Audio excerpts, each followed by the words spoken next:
Checks, our Matt Piper says they'll no longer be issued on paper. The SSA says eliminating paper checks is also a cost-saving measure. Checks cost 50 cents each compared to 15 cents for an electronic funds transfer. President Trump and Israeli Prime Minister Benjamin Netanyahu met at the White House and announced a plan to end the war in Gaza. President Trump warned Hamas to agree to the deal. I hope that we're going to have a deal for peace. And if Hamas rejects the deal, which is always possible, they're the only one left. Everyone else has accepted it. CBS News Brief, I'm Cooper Lawrence. CBS News Brief. There's less than a day to go until a partial government shutdown. CBS's Torian Small says the shutdown is looking more likely. It appears that Republicans and Democrats are no closer.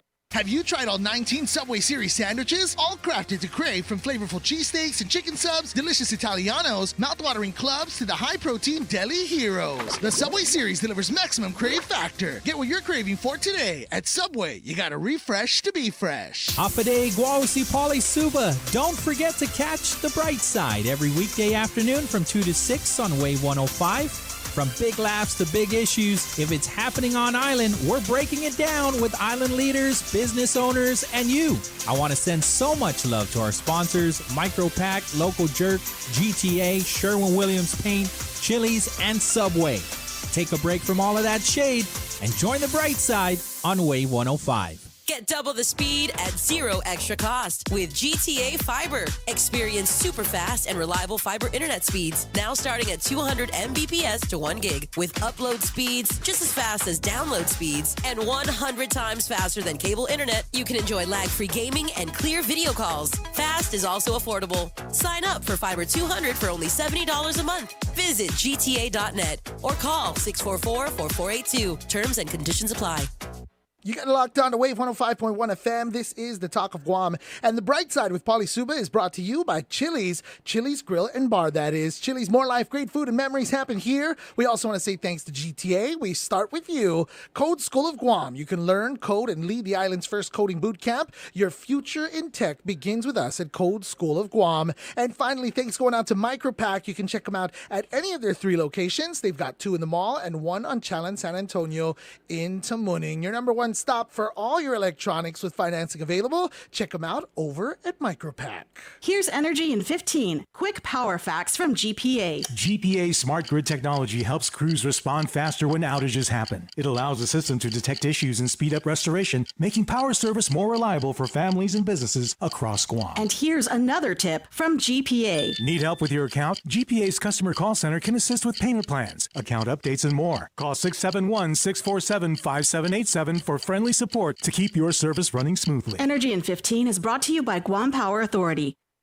We're excited to announce that we're hiring for a variety of positions with some of Guam's most recognized and respected brands, including Coca-Cola, Foremost, Chili's, Glimpses of Guam, Subway, Good to Go, and Cinnabon.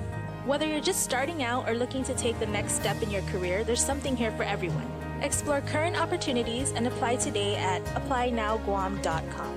Your next great opportunity is just a click away. It's back! BK's Cheesy Breakfast Melts. Our cheesy breakfast melts feature your choice of sausage, bacon, or ham, layered with fluffy folded eggs, 2 slices of American cheese on toasted round bread. Make it a meal with hash brown and a brewed coffee or orange juice. Get your hands on the new Cheesy Breakfast Melts, now available during breakfast hours, 8 a.m. to 10:30 a.m. daily for a limited time only. BK Tumon Bay, Hagåtña, and the airport. You rule.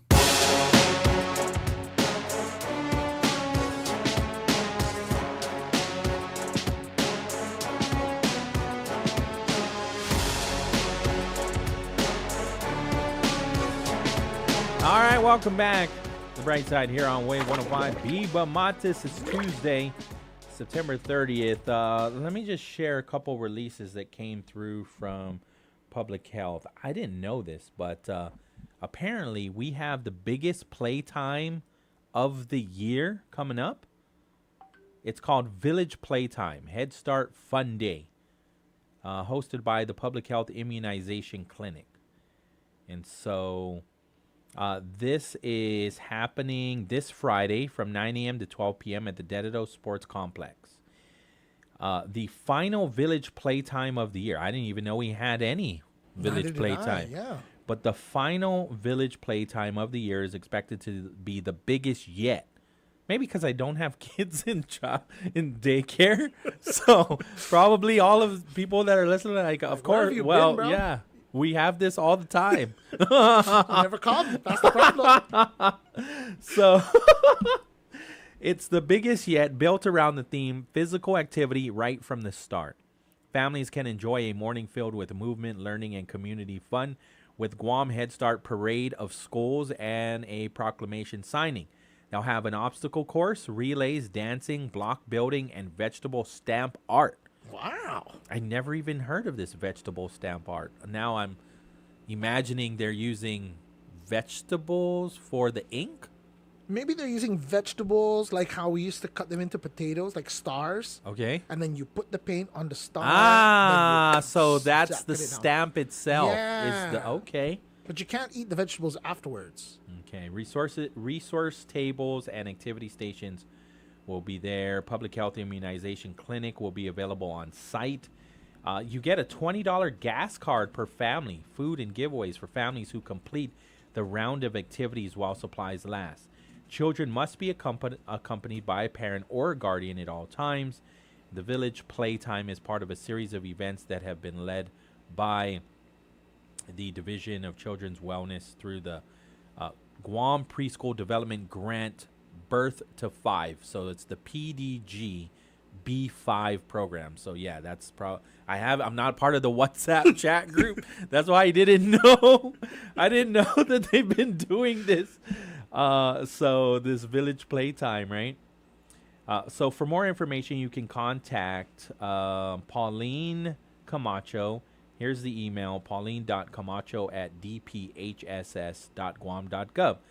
Again, this is Friday, October 3rd. So this Friday, 9 a.m. to 12 p.m. at the Dededo Sports Complex.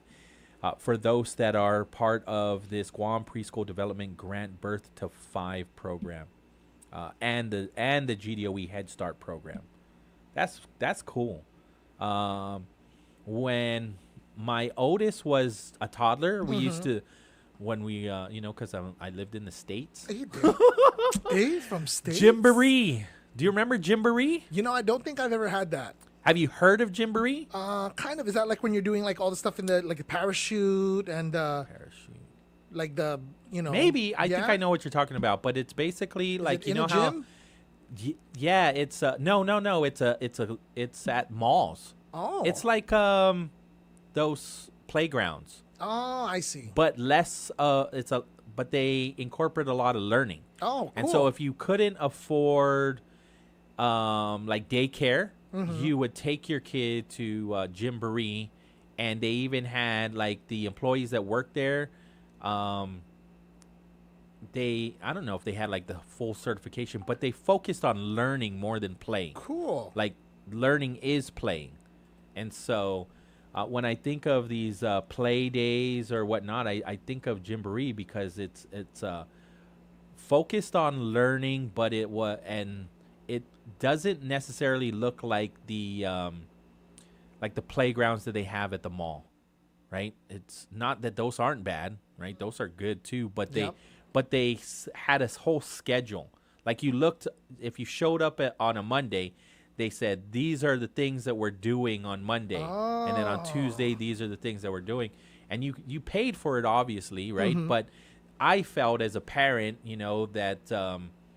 that was stimulating my child's mind, at least for almost a year like a camp, two. Huh?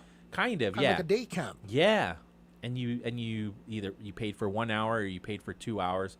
Really, it was, if you wanted to go watch a movie. Then you leave the kids there so they had their fun. Yeah, and then you can come back. But also it was cheaper to stay there and let your kid play. Yeah. Oh. So there were like different options. Jamboree. Yeah, but you had to be a member too. Otherwise, you have to be a member of that gym. Yeah. Yeah. Okay. Otherwise, you could pop in and you had to stay with your kid. But if you became part of the program, then yeah, it was one of those things. And then, so I didn't know until I came back home where they're like, oh, you're sending your kid to a gymboree? Like, no, to Head Start. Their teacher's name's not Jim? To preschool. Oh, I see. And so I'm like, I didn't even know this. I didn't even know that was available because, Did the kids go to Head Start? We were just ignorant, not realizing because I didn't know anything about as a kid. We went to grandma's house. Yeah, that's true. There was true. no daycare for us. Days of our lives, boy. Yeah. Days of our lives, there was the daycare. But then when we came home and my cousins were saying they're sending their kid to daycare. I'm like, what's daycare? And then they were telling me like, wow, I am completely ignorant because I didn't even think. It's like I was telling my wife, like, sorry, you got to stay home. I'll be back. I'm going to work. Hi, Dave. You stay with the kids. But you were also young, right, at that time? Yeah. And I don't know. I think we didn't know many people there. So even that, I was too worried about leaving my kid with a complete stranger. In States. Yeah. Yeah. Where that show Rescue 911 was taped. Watch out. Watch out. So now they're doing this whole thing. And so here I Cool. am, still ignorant today in 2025, not realizing that they do these things. So the big one, the biggest play date of the year is this Friday, October 3rd, 9 a.m. to 12 p.m. 2:59 in the afternoon. This is what we'll do. On the other side, we'll start a breaking down session. I was going to say. Yeah. I So saw I the have a link whole you bunch sent. of audio files, and we'll just start going from one to the next. It's the blow by blow, the recap. Yeah. And they're still on Bill 7. And so we really only yesterday went through overriding the veto. Mm-hmm. So we'll do a quick breakdown of how that all went down. Senator Theresa Lai tried to get in Bill 13 onto the session floor. Basically, that was a public-private partnership initiative for GMH. It failed, but we'll just give you a little bit of an audio file of her trying to get it on. And then we'll go from Bill 1 to Bill 7, and that should take us all the way to 6 p.m. and whatever else that we got going on. Feel free to call in, 671-922-1051. We'll take the break now. KGUM FM in Dededo, Guam. This is CBS News on the Hour, sponsored by Progressive Insurance. I'm Cooper Lawrence. Republicans and Democrats remain at odds over how to fund the government to avoid a partial shutdown on Wednesday.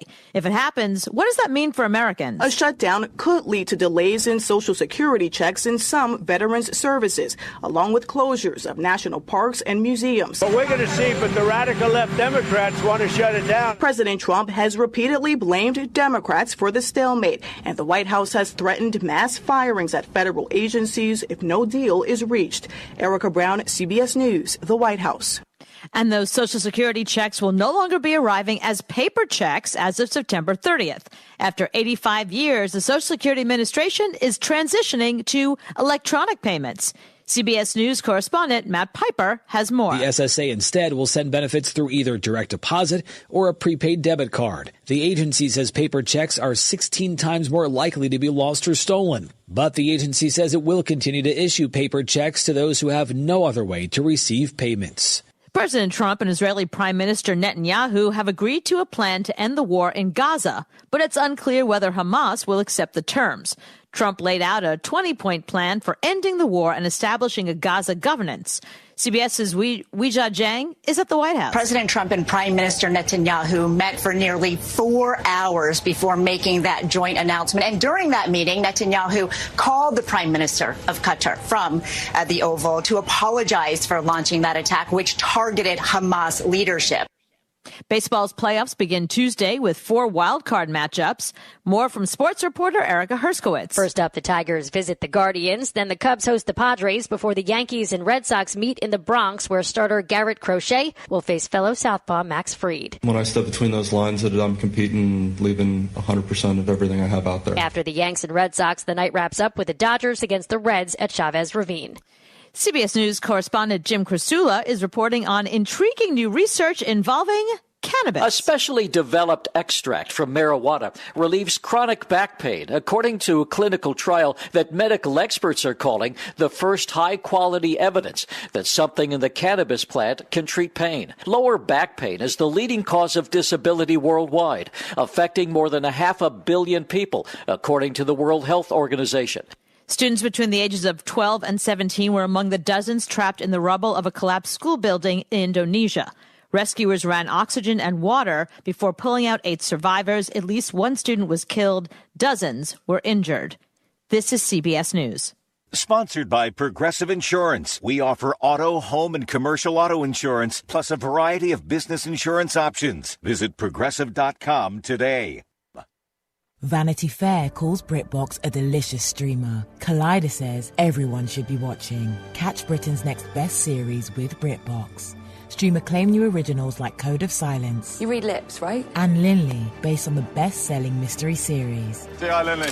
Take it from here. And don't miss the new season of Karen Piri, coming this October. You don't look like police. I'll take that as a compliment. See it differently when you stream the best of British TV with BritBox. Watch with a free trial today. Ryan Reynolds here from Mint Mobile with a message for everyone paying big wireless way too much.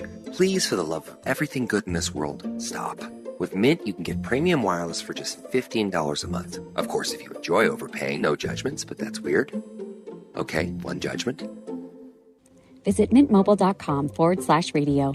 Upfront payment of $45 for 3-month plan, equivalent to $15 per month required. Intro rate first 3 months only, then full price plan options available. Taxes and fees extra. See full terms at mintmobile.com. Even though odometers are now mostly digital, criminals are finding a way to alter them. Federal prosecutors say 2 brothers in Maryland, 44-year-old Kamal Khalid and 31-year-old Fanu Sharuk, defrauded buyers of used vehicles out of about $1.2 million. They say between 2016 and 2019, the men bought high-mileage cars from auto auctions, rolled back the odometers by an average of 124,000 miles, and obtained new titles reflecting the fraudulent readings. They then sold those vehicles through auctions and directly to consumers, often at inflated prices because buyers believed the vehicles had fewer miles. Christopher Cruz, CBS News, Washington. After 19 years of marriage, Oscar winner Nicole Kidman and her Grammy-winning husband Keith Urban have separated. Entertainment Tonight is reporting that it was Urban who wanted the split, and Kidman wants to save the relationship. ET says the couple has been living apart since June. Cooper Lawrence, CBS News. The new and improved Chili's 3 for Me deal is here. Starting at $12.99, get a drink, an appetizer, and an entree. You heard right. You can get a Coke, chips and salsa, and an old timer with cheese for only $12.99. Only at Chili's. Great food and value happen here. At Way 105 FM, we're more than just a station. We're your platform, your voice, your conversation. We're talking about what matters most to you today and in our future. And we want you to be part of it. Got something to say? We're listening. Different opinions? Bring them on. Let's talk, let's debate, let's connect, because every voice counts. Call or WhatsApp us at 671-922-1051. And if that line's busy, hit us up at 922-1052. This is Talk Radio for everyone. This is Way 105 FM, the Talk of Guam. Here's Energy in 15. Quick power facts from GPA. You can do more than pay your bill online. With paygpa.com and our mobile app, you can manage your account, set up autopay, and go paperless. Anytime, anywhere. And here's another tip from GPA. Sign up for GPA Power Alerts to get outage updates sent directly to your phone or inbox. Simply text ENROLL to 1-855-252-9998 and stay connected. Energy in 15 is brought to you by Guam Power Authority. The views and opinions expressed in this show are that of the show hosts, guests, and callers. They do not necessarily reflect the views and opinions of the staff and management of Wave 105 FM, Glimpses Media, or any of our partners. As we strive to provide quality, respectful, and engaging content, we welcome you to participate in the conversation. Thank you for tuning in to Wave 105 FM, the sound of Guam. Enjoy the show.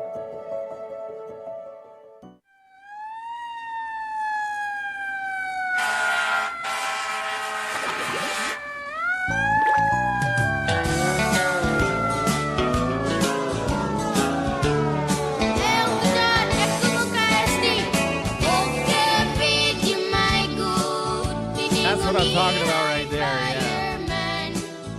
The jam. Yeah. Absolutely. This still gets me motivated. Right? Yeah. For sure. That whole CD was so lit, bro. I remember listening to it like from track 1 all the way through. Okay. It was amazing. It was Grupon Manyelu by the Cruz family. That's right. And my Nina, my mom, dude, they all played this out. Between like this and then first issue CD. Oh, first issue. And Goti Mafia. Day. And then the Casey De Leon Guerrero album with Anna's song on it. The You Mean the World to Me. Dude, my mom, my Nina played that stuff out. And that's the kind like you woke up in the middle of the day because it was summer and you're like, I don't want to take a nap anymore. But that was what was playing. Hi, day. Larry Seguenza says, congratulations on being a papa. To you? Even you? To you. Oh, thank you, Larry. He's listening, yeah. Thank you. And we also got another message from JC that said they will vote for you. Yeah, day. Very nice. Where's Larry's message? Did he delete it already? He might have. He got that disappearing message situation, huh? Make sure he goes all out. Oh, for Halloween. He goes, make sure you go all out because you're going to be a papa. That's what I'm going to save that until that baby pops out. Yeah. Next year is going to be crazy. Put seed money now. Yeah, that's what I'll do. Yeah, Halloween and Christmas seed money. I'll save the chocolate from this year for next year. And baby's first Halloween, baby's first Christmas, right? Baby's first New Year's. And it's going to be almost 1 year old by the time. Yeah, okay. Because she's due. My daughter-in-law's due in January. Okay. Right? After New Year's Day? After New Year's Day. Okay, yeah. So everything's going to be baby's first after that. That's what I'm thinking, yeah. Yeah. I'm going to be that 39-year-old, like I said, 39-year-old grandpa in the house, baby's first, Martin Luther King Jr. All of Day. it. Baby's first President's Day. Yes, absolutely. Labor Day. We don't get enough love on that. Baby's first Labor Day. Yeah, right? Okay, so let's see here. Let's just go right back to the yesterday when Senator Chris Duenas goes for the override of the governor's veto of Bill 44, so you kind of get the essence of how things went down right from the beginning. And so this is Senator Chris Duenas. Sorry, it's almost there. No worries. Let me see here. Okay, ready? I'm ready. Here we go. Yeah. Bill 44-38, otherwise known as our Budget Act. Mr. Speaker, I do not want to belabor any points as we have arduously gone over the budget process and have done our duty, our fiduciary duty, one of only 3 duties we have in this hall, and that is to pass a budget for the government of Guam and the operations of the government of Guam to serve our people. Just to make a few comments, Mr. Speaker, obviously we accepted the governor's bill and request. We went through the process of the public hearings and had the agencies come before us. We did the exercise of going in and providing the committee report on the budget. We went into August and deliberated this budget and passed this budget by a margin of 11-4, 11 in the affirmative and 4 against. Mr. Speaker, subsequent to that, we were called in to a session after the governor vetoed our measure that was duly passed. This body once again spoke and said that we wanted to stick with the original legislation that we had passed, a balanced budget, a budget that can move forward and keep promises that we have made while keeping operations for our government of Guam robust and moving forward. Mr. Speaker, we are now here on the 29th day of September. We all know what will take place in just a couple of short days, and that will be the beginning of the new fiscal year. Mr. Speaker, I think as a co-equal branch of government, this 38th Guam legislature has deliberated properly. While this budget is not perfect, it is a product of this body.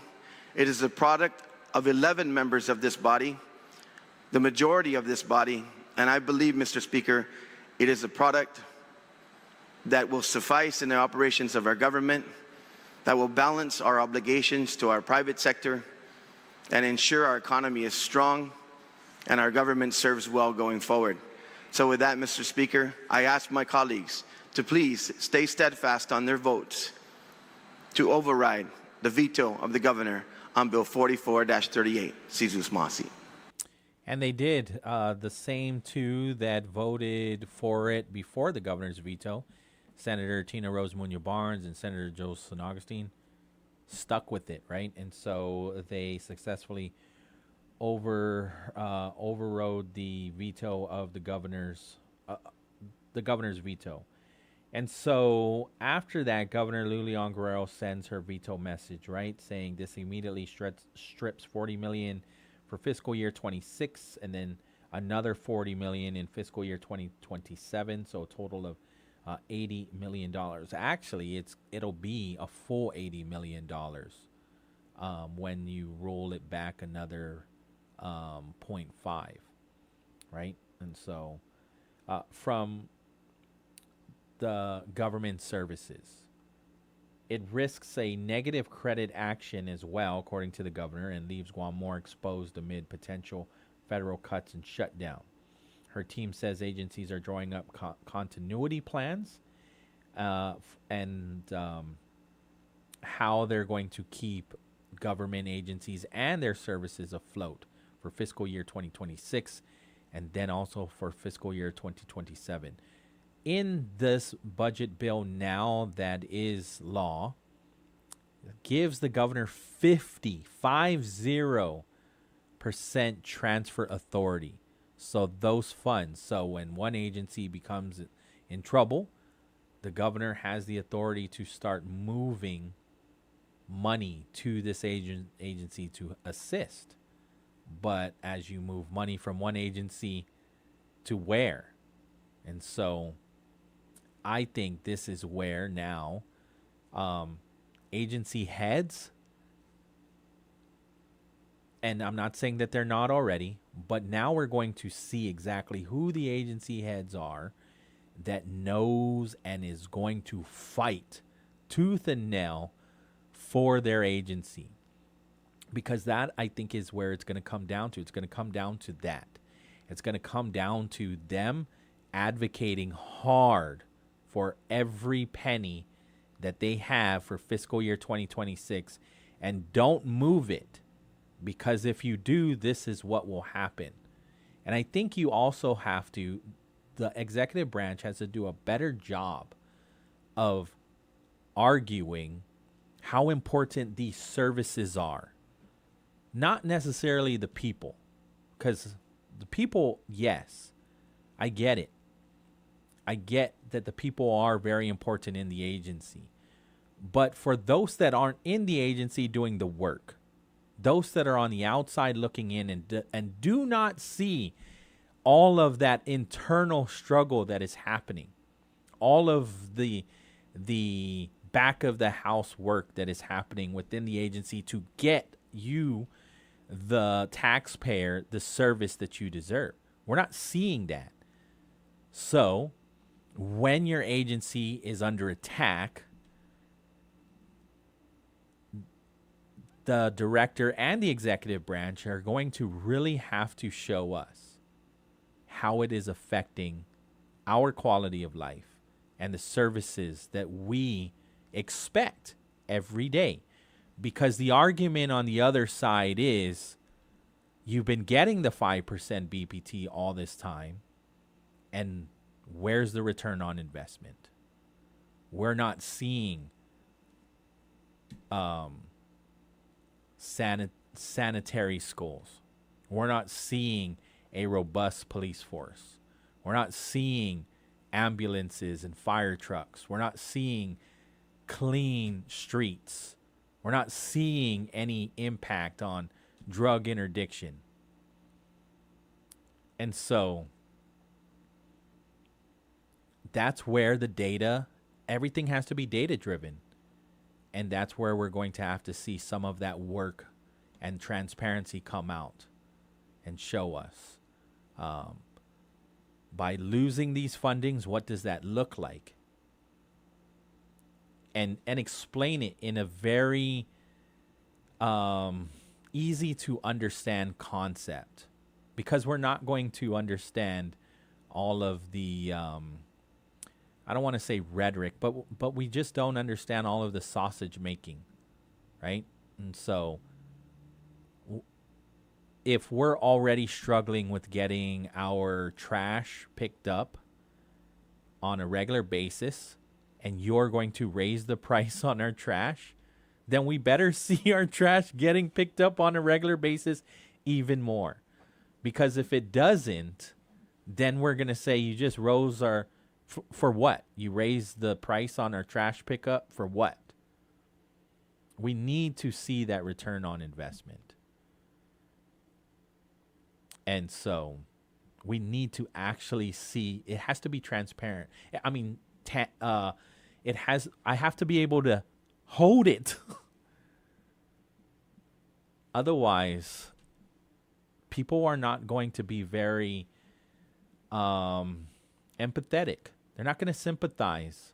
They're going to say, oh, well, we can do without. And I would say that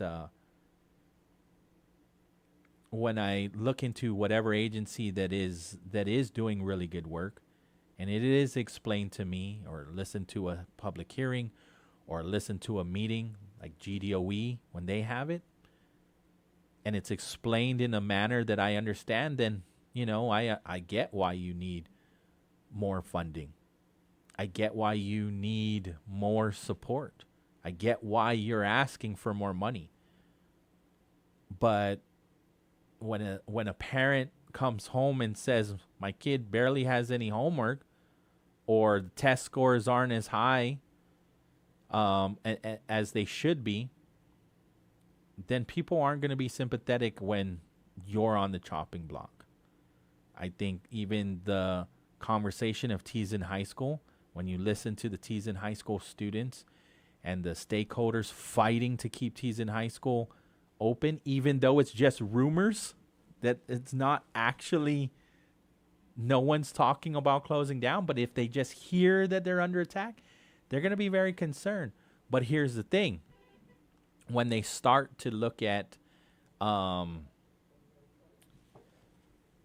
they start to be concerned about test scores, and they're seeing Ukadu High School scoring higher than some districts in the West Coast, and they're saying, wait a minute, Ukadu High School is in double session. How is it that Ukadu High School is in double session and they're scoring really high in their English and math tests? Then people that can make decisions to close schools can investigate that stuff. And whatever their findings are, because all of that is data-driven, it can impact other schools that aren't necessarily scoring that high. When they have to make a decision, when they're talking about the budget, I mean, Senator Chris Barnett brought it up again yesterday when they're contemplating overriding the governor's budget. He brought it up. Look at Teason High's concern. Well, GDOE continues to look at what is available for them in their budget.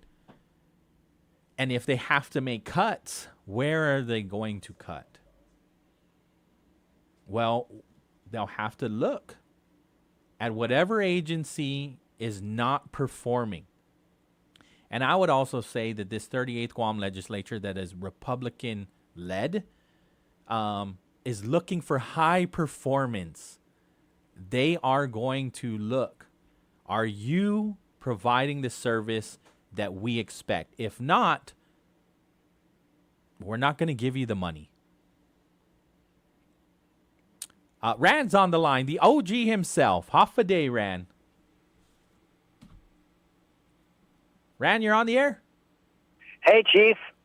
I got one for you. Yes, sir. Okay, this is the only thing you have to do. Now, you can do it with another person, or you can do it by yourself. Okay. McKinnon taught me this. Johnny Cake Seguenza. Okay. You know, the curator for the museum, right, up at Sargent Guitar. Yes. Okay, so this is what you do. You spend a night or 2 nights, it's up to you, down in Paugat, in the Lade site. Are you familiar with Paugat? Yes. Okay, so you know where the Lade site is. Mm-hmm. Right. Well, almost no, next I to the can't. cliff. I can't go by myself. I still need somebody to take me. Okay. Yeah. Well, Dan Jackson or something like that, or I could do it. I mean, it depends on you. But what I'm saying is, you spend one night in that environment, then wear the Sanahi all the time. Okay. Got it. Got it. Survive and you wear the Sanahi. Yeah, you can wear the Sanahi 24/7. You know, once you do that. What I do, my introduction was camping up in Mochung, up in Rhoda by myself. You know, spending the night, and it's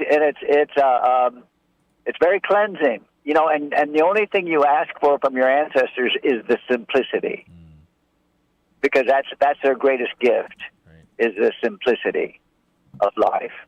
You know, where you're really paying attention to everything around you, of course, including your Gwela and Gwela. Right. Right. But yeah, that's one way to go through to have that experience, to get and feel that you're worthy, so to speak. Like I was kind of listening to what you were saying, that you're worthy to engage in that artifact. Right. Right. And rightfully so. You know, the young men who are making sling stones, you know, using a Dremel, right? You know, I feel those are just as authentic as anything that you can find as an artifact, because they're made in that sense. And then at a wake, at the viewing, you know, you present one to one of the, of course, to the closest, the wife or the husband or whomever, and you say it's completely up to you.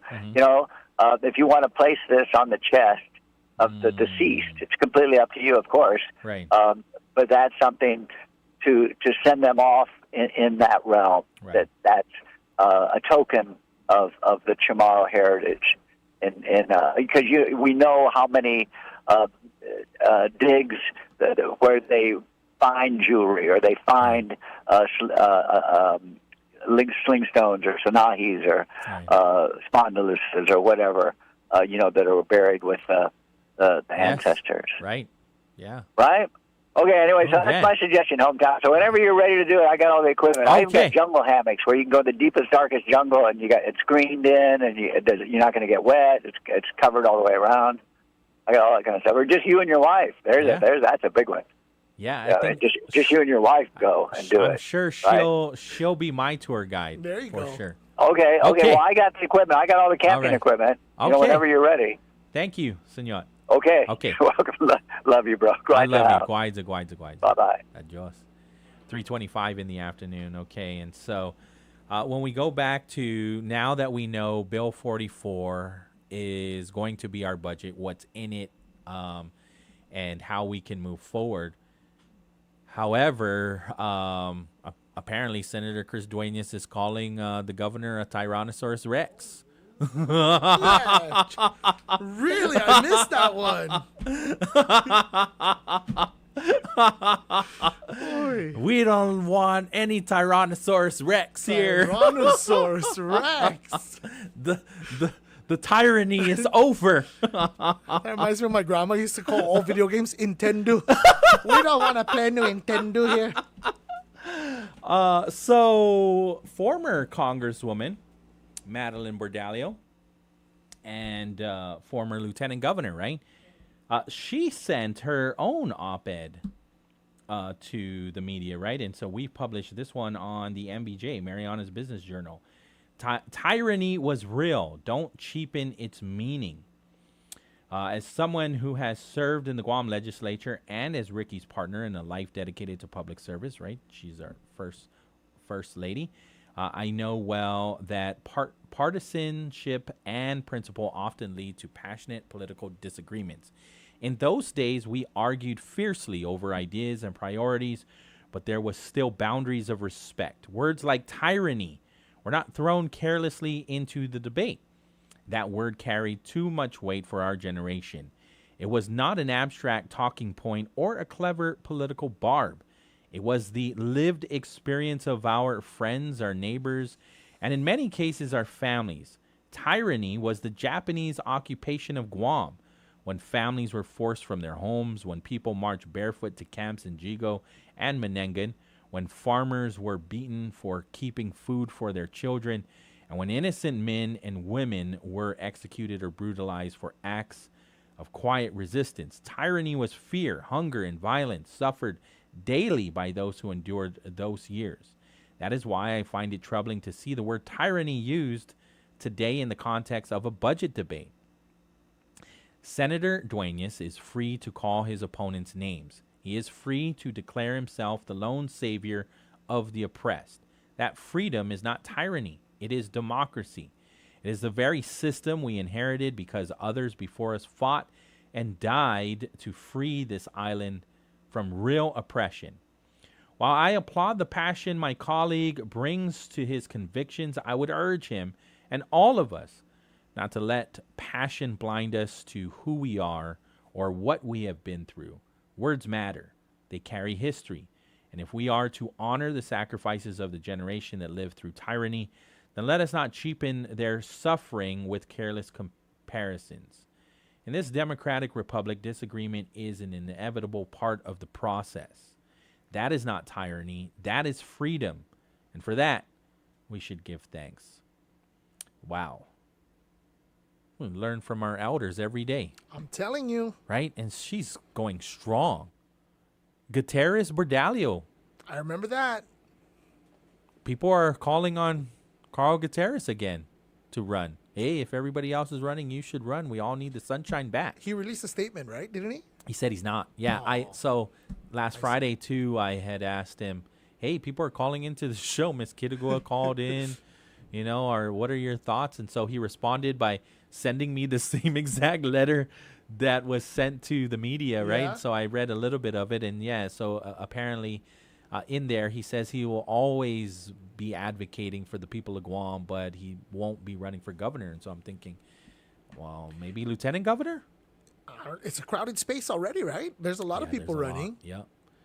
Senator Joe San Augustine, Speaker Frank Blas, Senator Tony Ada, Marcel Camacho. Those are the ones that we know. Lieutenant Governor Josh Tenorio, right? So those are the ones we know. Those are the only ones that confirmed, right? Yeah, there are still rumors out there. Mm-hmm. Senator Tello has told me she's not. She's not running for LT either? No. She's confirmed with me. She's not running for lieutenant governor. So what about A.G. Moylan? Attorney Pete Santos has put it out there because he knows everything that happens at the AG's office, right? Like there's little birds that fly from the OAG's to him. He gets the information pretty quick, and then he shares it. And he said that the AG has told his office, right? Again, this is from Attorney Pete. And I can say that because I seen it published on Facebook. So Attorney Pete has put it on the record that he has been told there are people in his office that said that they had a meeting with the OAG and he had told them that he'll be running again for AG. Yeah. So. And then Mary Torres just announced, Senator Mary announced she's running for Congress. Yeah. Republican. And so she's a Republican. Yeah. Right?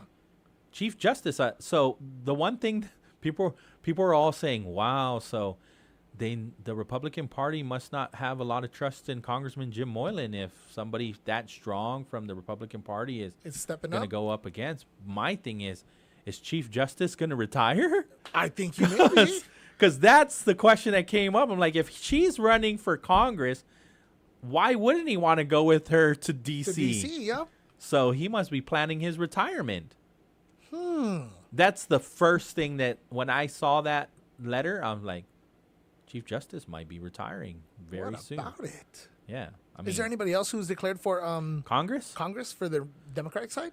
No, right? So I don't know why Ginger Cruz wouldn't try to run again. She's running for something because I saw on the bottom of her thing it still says Ginger for Guam, and I don't think that's her last name. Yeah, no. I would say go for it again. She should. The more the merrier. That's what I'm Everybody, thinking. Except I'm for thinking me. they should all. I mean, Not me, though. The more senators who run for governor, the more room my boys got. But think about it. There's going to be plenty of vacancies, right? So Senator Joe San Augustine's running. That's one vacancy, right? For the 39th Guam legislature. Speaker Frank Blas Jr. is another. Vice Speaker Tina Rose Munoz Barnes is another possible vacancy. because it is rumored that she will be Lieutenant Governor Josh Tenorio's running mate. So just the 3, I'm not even including Tina Rose Munoz-Barnes, guarantee 3 are going to be vacant. However, Speaker Frank Blas Jr. is not running with Vice Speaker. Yep. So who's Speaker Frank Blas Jr.'s running mate? The rumor is Jesse Lujan. That's the rumor. Really? Yes. If not, Chris Duenas. Oh. Okay. And then the other rumor is Therese Terlai is going to run for governor. That's what I've heard. And Chris I Barnett. heard her and Chris are going to run. Yes. And then I know and there's still no guarantee that those two will run together. Because Chris might run for governor, which is, again, something I've heard. So, 3 confirmed vacancies and 5 rumors. So, 8, possibly 7. Because only one person can run with Speaker. Is it Lujan or is it Duenas? So, 7 vacancies, possibly. We can possibly see 7 vacancies. You got so this. If anybody's trying to run for now would be the time. 39th, now it's wide open. Holy cow! It's wide open. Yeah. 3:33 in the afternoon. We'll take this break. And then on the other side, you're not even about it. You're totally like, nope, not I. Not I, said Pauly Suba. I think I'm leaning towards a Kyle and Pauly talk show. Yeah? More than that's more realistic at this point. We're doing it right now, 2 days in a row. No, this is the reason I'm over here. 2 days in a row. I'm over here so I could drum up support within this new space. So when I announce my candidacy, it counts. There you go. Yeah. I'm going to run for vice mayor of Derido. There you go. I already told him now's the time, too. If there's anybody that ever thought that they might have an opportunity. It's true. Do you think we're going to see a lot of returns, a lot of surprise returns in the Royal Rumble? We should. I mean, Dwayne St. Nicholas should. I mean, no, he's already running for lieutenant governor. Yeah. So Tom Fisher, he's running for AG. Pete Santos is running for AG. So, I mean, like, Pete Santos doesn't necessarily, if any inkling, I think you have a really good chance, sir. For senator? For senator. I think people like Fred Bordalio has a good chance of being senator. He's wanted to run. He has ran before. He ran for lieutenant governor Our buddy before. Dave Duenas. Dave Duenas. This is it. Yeah, for sure. Jonathan Savares, Charlie Hermosa. There's a Duenas kid. I don't even know. He's probably the same age as I am, to be honest with you. I don't know why he said kid. My bad. My apologies. Duenas ran on the Democrat side. I would say he should run again. I've been reading his op-eds lately, and so he's been very critical of the Guam Visitors Bureau recently, right? And so I would say that's fair. That's fair game right there. And I thought what he was bringing up, he had some really good insights. Even when he wasn't necessarily being critical of GVB and just being critical of the tourism industry, I forgot his first name. His last name is Duenas. Have you seen these op-eds? He ran on the Democrat Party 2 terms ago. It wasn't Chris Duenas. It's a Duenas, though. He's a money guy. Yeah, I forgot his name. But anyways, he was talking about, who do we want to go after when it comes to the tourist industry? Do we want to go after the rich population? Like, do we want to be a luxury destination, or do we want to be like a more economy-based destination? And he was saying we shouldn't be both. We shouldn't do both. Was it Alex Duenas? Alex Duenas. How could I forget his first name? Is boy's name. You did. My boy Alex. I really liked that guy's op-eds. I liked what he had to say too. There was a couple times where I had the opportunity to hear from senators while they were doing a number of these panel discussions. Okay. A lot of times the University of Guam will host some really good ones. Like, the University of Guam is always my favorite. The reason why I like University of Guam is because they're very bipartisan, right? They invite all the senators, they invite all the candidates, and they have no skin in the game except that they want to know information from all of the candidates, and they're not affiliated with any organization. They have no agenda whatsoever, just the fact that they want to get that information out there for the voting population. And so, yeah, it's Alex Duenas. That's his name. Somebody's on the line? Yeah? Just take it. Off of Wave 105, you're on the air.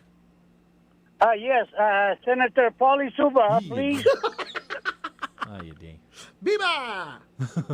Viva, Senator Pauly Suba. Viva!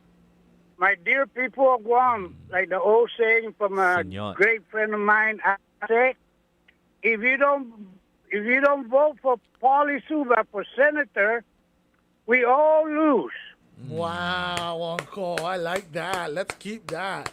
That's the craziest rhetoric that I've ever heard. Yes, 2026, Pauly Suba. Oh, yeah. Hey, and anyway, I didn't know Ree's voice got Tangsung. Hey. But, that voice is pretty cool. It's pretty cool. Well, I'm not sure. I think the H1 $100,000 is keeping Reese in Japan. We can't afford to bring her back. They're offering people money to have babies over there. That's okay, because she's representing Guam there. Yeah, Visita Guam. There you go. Under Pauly Suba chairmanship for the GBB. Okay. All right, senor. Come to think of it, this year is going too fast. It is, right? I went to the store in July and Halloween was out. I said, Santa Claus will be here before the turkey comes. Right, yeah. It's not like the good old days where, the Sears catalog, you order that, and you wait for Christmas for the present, and you go through the calendar and you say, okay, boo, and then gobble, gobble, and then you say, ho, ho. Now, it's kind of spoil the surprises because they got Halloween and, then now turkey's out and Santa Claus is not here yet. Not yet. But anyway, my dear people of Guam, please, all it needs is one of your vote for Senator Pauly Suba. And, he's an awesomeness guy. Viva! Yeah, because, we got all the, one of the qualifications, you got, what's the name, Chris Malafunction, Sabrina. Yeah. They all got the media guys, so let's put another one in. And I would truly support Senator to be Pauly Suba. Bota Pauly Suba. Yeah, Bota Mauli Guam. That'll be his campaign slogan. I'm Mauli Guam, Bota Pauly Suba. I'm going to invite you to the pocket. You guys are awesome. Keep it up. My boredom travel of the 50-mile travel from here to Mooning was lively because just hearing you guys' voice wow. That's what we're here for. Todo me positive gini, todo negative, pura pinachalik. Okay, viva Pauly Suba. Viva. Pauly Suba. I think that media train, left the station already. If you think about it, I think so. I mean, how many already? So many. I don't know if we can have another one. Well, are we doing it like that, or are we saying that now you have to be media in order to run for senator? I don't know. Food for thought, right? I mean, you see the issues. I mean, you're very passionate about it. Okay, so do you really want me to keep pushing this, or should we stop? We should stop. Okay. Very uncomfortable here. I'm sorry. Tasha's going to listen and go, what the heck? We didn't have this conversation. The real pocket meeting didn't happen yet. No, but here's my honest truth, though, is it doesn't necessarily translate what we do here, right? This is my job. Mm-hmm. So I'm very blessed to be able to focus and listen in on what is happening and share it back to the community. And I wouldn't say that it completely translates. Now, however, I also am not that ignorant or naive to know that you you would still be able to, like Senator Chris Barnett has, Senator Clint Ridgell has, Senator Mana Silva has, right, to get a team that understands how to craft policy. That's it, yeah. And so for sure you're going to need that part of the equation. And that's the part that I don't know. And so I'm not going to say that this translates into being a legislator. Has it been done before? Yes. But we're going to commercial now. 3:42 in the afternoon. We'll take the break. Wave 105. CBS News Brief. President Trump plans to address a group of top generals and admirals summoned to Virginia from around the world on Tuesday. CBS military analyst Colonel Jeff McCausland says the logistics are tough. Beyond the security problem locally in Quantico, this puts an awful lot of pressure on the security requirements back in those respective commands. There's less than a day to go until a partial government shutdown. Democratic House Leader Hakeem Jeffries was at a White House meeting. Significant and meaningful differences remain. Democrats want tax health credits extended. House Speaker Mike Johnson. $1.5 trillion on a 7-week stopgap funding measure. We're not going to do that. They know we can't do that. There's a U.S. and Israeli deal to end the war in Gaza. Prime Minister Netanyahu warned Hamas to accept This can be done the easy way, or it can be done the hard way. But it will be done. CBS News Brief, I'm Cooper Lawrence. You're listening to Wave 105.1 FM, the Talk of Guam. My name is Kyle Mandapad, and you are hearing Pauly Suba on the Brightside. It's all brought to you by Sentinel Security Solutions, Guam's premier provider of professional security services, and Subway. Eat fresh in just a few clicks. Order online at subwaypacific.com/order online and pick up your order at your favorite Subway spot. The show is also brought to you by Sherwin-Williams. The wet season's on its way and your roof needs to be ready. Don't forget to wait for the blazing sun here and get ready to prepare for it because it's on the other side of all the rain. Get ahead with weather-ready coatings. Be smart, be prepared, and ask Sherwin-Williams. The show is also brought to you by Chili's Grill and Bar. At Chili's, more life, great food, and memories happen here. Code School of Guam. Learn, code, and lead the island's first coding boot camp. Your future in tech begins with us at Code School of Guam. Here's Energy in 15. Quick power facts from GPA. You can do more than pay your bill online. With paygpa.com and our mobile app, you can manage your account, set up autopay, and go paperless. Anytime, anywhere. And here's another tip from GPA. Sign up for GPA Power Alerts to get outage updates sent directly to your phone or inbox. Simply text Enroll to 1-855-252-9998 and stay connected. Energy in 15 is brought to you by Guam Power Authority. And the Brightside with Pauly Suba is also brought to you by GTA. We start with you. Pat's Tinting and Detailing offers premier services from complete interior cleaning and VIP detailing. And to keep you cool, Pat's also offers factory, ceramic, blacked out, and based-approved auto tinting. For more information, call 647-SLAM. Remember to visit Micropack, open in Tamuning and at the Micronesia Mall, and follow them on Instagram at Micropack671, along with Facebook at Micropack Inc. For exciting deals and promotions, Micropack, proud sponsors of The Brightside with Pauly Suba. Eat fresh in just a few clicks. Order online at subwaypacific.com for pickup at your convenience or delivery right to your doorstep. Online ordering at subwaypacific.com is powered by Good To Go. We deliver. At Subway, you gotta refresh to be fresh. Bolt your doors, lock your windows, turn off your lights, and come with me into the Weird Darkness. I'm Darren Marlar, the host of Weird Darkness, every Thursday night from 6 to 8 here on Wave 105.1. Every week on Weird Darkness, you'll hear 2 hours of stories of the paranormal, supernatural, legends, lore, crime, conspiracy, mysterious, macabre, unsolved, and unexplained. Weird Darkness, this Thursday night at 6 on Wave 105.1. Hafaday Guam, engage in a conversation made for the veterans of Guam with Johnny and Miss Bobby. We want to hear concerns and comments. Tune in every Wednesday for our new time, 10 a.m. to 12 p.m. on Wave 105, the Talk of Guam.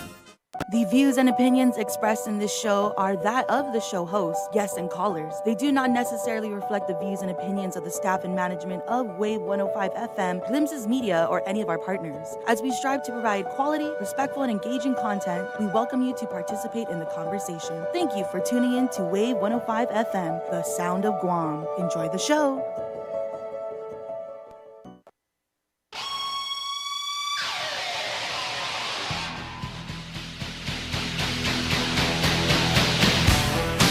The best there is, the best there was, the best there ever will be. He's so mad now. He is. He's an angry Bret Hart. Goldberg really did a number on him. Yeah, ruined his career, right? Injured him. Yep, kicked him straight in the head. Yeah. And now he's mad at Triple H again. Why is he mad at Triple H now? I have no clue. He says that it's long stemmed and he's trying to get over it. After all of the homecoming that they gave him, The other like induction. 8 years ago. Yep. He's like the first 3-time Hall of Fame inductee. That's right. Because as himself and then the Hart Foundation. What's the third one? Him and Stone Cold got inducted for That's right, the the WrestleMania the moment. feud or whatever, Yeah. right? Yes, WrestleMania moment. And then his brother also was inducted, right? Owen? No. Not yet? No. Why not? Because the wife won't allow. Oh, because of the lawsuit and all the that stuff. So lawsuit. I don't know whether she's going to soften now that Vince McMahon's gone. Right.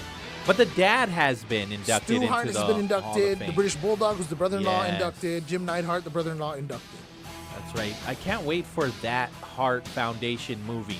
You know how they're doing Ooh, biopics? Yeah, dude. They need to do a Hart Foundation biopic. Did you watch the Iron Von Claw? Erichs? Yes. Heartbreaking. Yeah. Too much for me. I'm hearing, obviously it's not wrestling, it's UFC, but it's Uh-huh. The Rock.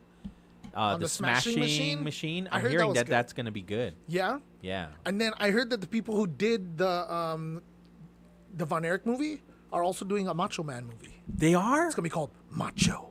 Okay, I'm Should be down called for Dig that. It. Yeah. He can't be in the Hall of Fame because apparently he... No, he's in. He is? He's in. When? The Macho Man is in. Now? Posthumously, of course. What do you mean posthumously? He went in. So when the Macho Man, apparently, he passed away right after he started talking with them again because Okay. he got a licensing deal. Yeah. And they started like acknowledging him again. And he did like a video where he was like, it's about time the Macho Man's back in the game. Because Yeah. apparently he had a thing with Stephanie. That's the rumor. That's rumor. But that's not confirmed? it's not been substantiated. Right. So they say the reason that the Macho Man was on the outs with the WWE was because when he split. So apparently Vince McMahon was like down in the dumps and Everybody was, split though. Yeah, but that's what they're saying. They're saying that Vince was like, you're the man, Randy. You're the man. You're going to take over, damn it. And Randy Savage was like, I'm out of you, brother. And he split. And Vince was like, I got no more friends. Because if you think about it, remember, he was gone. Hogan was gone.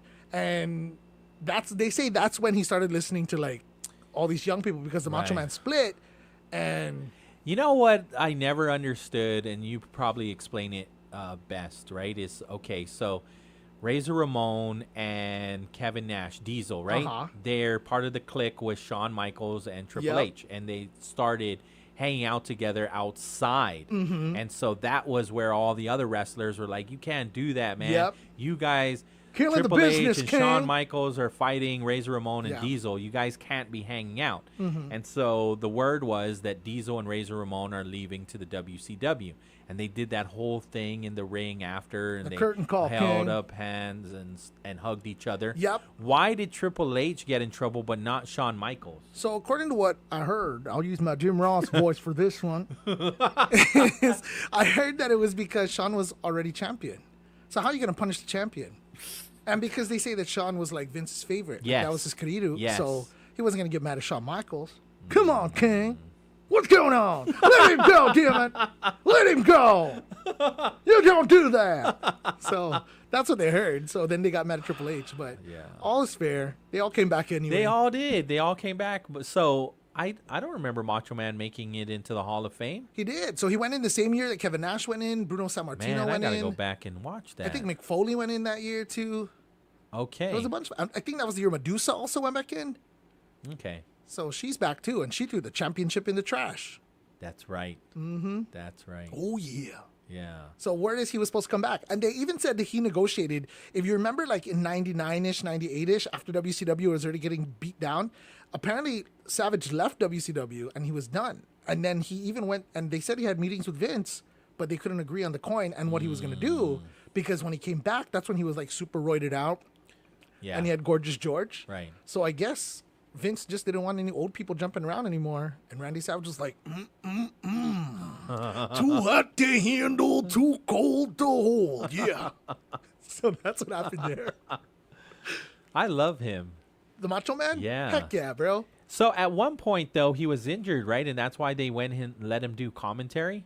Yep. Yeah. And then they said that it just kind of winded down from there. Because Vince, if you look at that time period, right, like after WrestleMania 7, like Hogan was going away. That's when they were trying to move into like, you know, after that, Ric Flair, of course, was out also. That's when Monday Night Raw started and The Undertaker was supposed to be the big star. Right. Diesel, Shawn Michaels, Bret Hart. So, I don't know. I guess he tried to bench some of the older folks and move them into different parts, and Randy wasn't having it. Right. No, sir. And then they say he got really mad. WWE got mad because when Randy split, he brought the Slim Jim money with him. I didn't know that. Yeah, so Slim Jim basically, according to Eric Bischoff, paid for the Macho Man's salary in WCW. Wow. And it was just like, I why thought not? that was just a separate deal. No, so set aside. Slim Jim left with him and went to WCW and started sponsoring Halloween Havoc. That's right. Right? Yeah. Oh, yeah. Brother. Let's see. Sorry, here. where were we? No worries. Let me, because we don't have time anymore, so I'll just share what Senator Trelawney tried to do, right? And this is something that she was trying to do even before they went into session. She was advocating to the public to call your senator and ask that they vote to introduce Bill 13 into the session, right? Because it's not part of the agenda. So it establishes a public-private partnership committee for GMH to design a request for proposal and create the framework for a long-term accountable management that sets up this public-private partnership. And so the bill already had a public hearing. It has amendments, and it even failed on a third reading file the last time, 7-8. So she's trying to get it back on this session, right, or yesterday. Since then, the demand has grown for a PPP model for GMH. She even quotes the chief medical officer at GMH, Dr. Eusebio, saying the only way it's going to work, GMH, is if we have this PPP somehow. And so even when there was the oversight hearing recently, and consultants reported to point out that there are management and execution failures. She even said, look, the oversight chair on finances even says you don't have a finance issue, you have a management issue. And so when they went to go to vote to have this Bill 13 added on to the agenda, Senator Chris Duenas didn't vote for it. He was not in favor of it, and I'm just trying to understand. I thought they were all starting to move in that direction, but clearly when you look at the vote, it didn't even come close. I think when you see a 7-8, I'm thinking, all it needs to do is reverse 8-7. But that didn't necessarily happen. And so that Bill 13 has failed.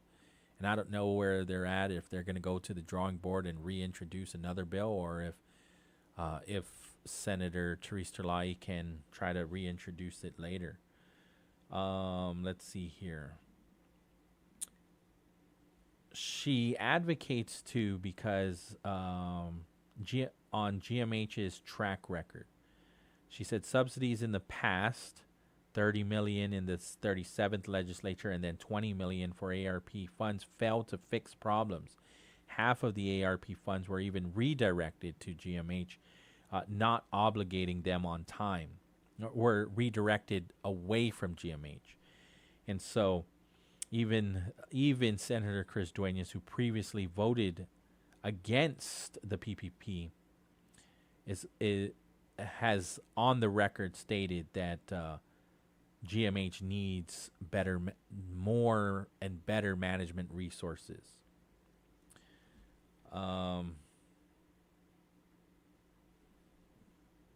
However, again, the bill failed and has been and is not going to be part of the agenda.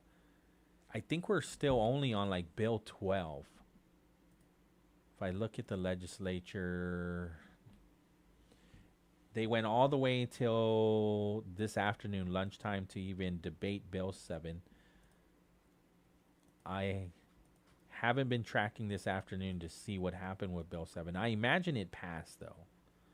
They're now on Bill 12, which is it's Senator Therese Talai's bill that decides what we're going to do with the public health building in Mangilao. That's been vacant for quite some time due to an electrical fire. And so there are two ways to go about it. Senator Tina Rose Muñoz Barnes has a partnership with GCC, and it would basically belong to GCC and work out something with public health. Senator Therese Talai wants it to stay with public health and partner with GCC. And so it's kind of like that movie with Seth Rogen, same but different. Never seen it. Never? Never. The one, I forgot what it's called. It's basically they go to North Korea. The interview. The interview, yep. Yeah. Okay, yeah. You're right. So, there's a lot of similarities, but it's the main difference between Senator Therese Talai's bill and Senator Tina Rose Muñoz Barnes' bill. Well, who's going to be in control of the property? And so Talai says public health stays in charge with the partnership with GCC. Tina Muñoz Barnes says no, GCC will have the responsibility of the property and will partner with public health. And so those nurses, that schooling that they'll set up over at that facility will then somehow connect them to public health services and somehow still having them within the same building.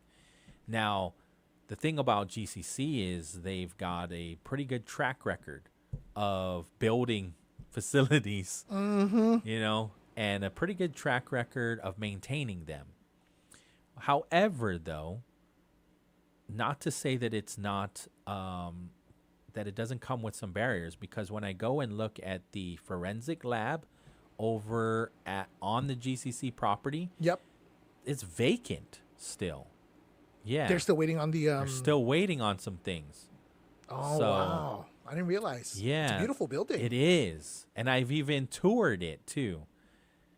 And so, I mean, what I also hope doesn't happen is I keep bringing this up because it's a beautiful building. Chalampago has the multi-purpose emergency shelter. They only have a temporary occupancy permit.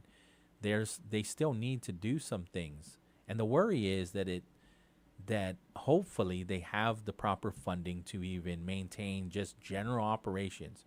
Who's paying for the power bill? How are they going to pay for that power bill? This is a big building, 30,000 square feet. Wow. Yeah. And the AC is pumping. Yes. 4 o'clock on the dot. We're taking the break. Wave 105. KGUM FM in Dededo, Guam. This is CBS News on the Hour, sponsored by O'Reilly Auto Parts. I'm Cooper Lawrence. President Trump will join Pete Hegseth and top military brass for a quickly called all-hands meeting in Quantico, Virginia. CBS's Eleanor Watson says the agenda, even the cost, remains a mystery. Secretary Hegseth last week summoned 1-star to 4-star officers from around the world to come to Virginia without really saying why. Defense officials say that exactly what Senate and House Democrats want you to do. We're going to shut down your government. That's exactly what they're proposing out there. Erica Brown, CBS News, the White House. President Trump and Israeli Prime Minister Benjamin Netanyahu said they've agreed on a plan to end the war in Gaza. The plan would deploy an international security force and install a board of peace headed by Trump and former British Prime Minister Tony Blair. Gaza will have a peaceful civilian administration that is run neither by Hamas nor by the Palestinian Authority. Trump says if Hamas doesn't accept the deal, Israel would have my full backing to finish the job of destroying the threat of Hamas. Part of the plan is to redevelop Gaza and end the war immediately. Israel agreed to withdraw as the remaining hostages are freed. Another company is paying up to settle a lawsuit brought on by President Trump, and that money is slated to pay for the White House ballroom. CBS News correspondent Matt Piper.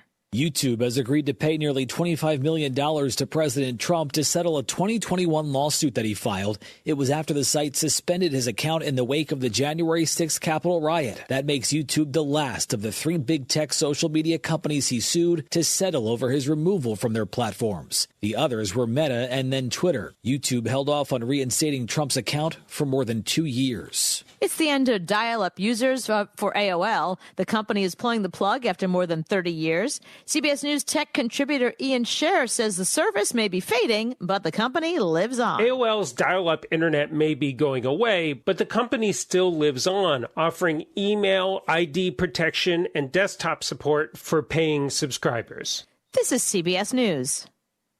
Think O'Reilly Auto Parts for all your car care needs. Get the parts and service you need fast from the professional parts people at O'Reilly Auto Parts.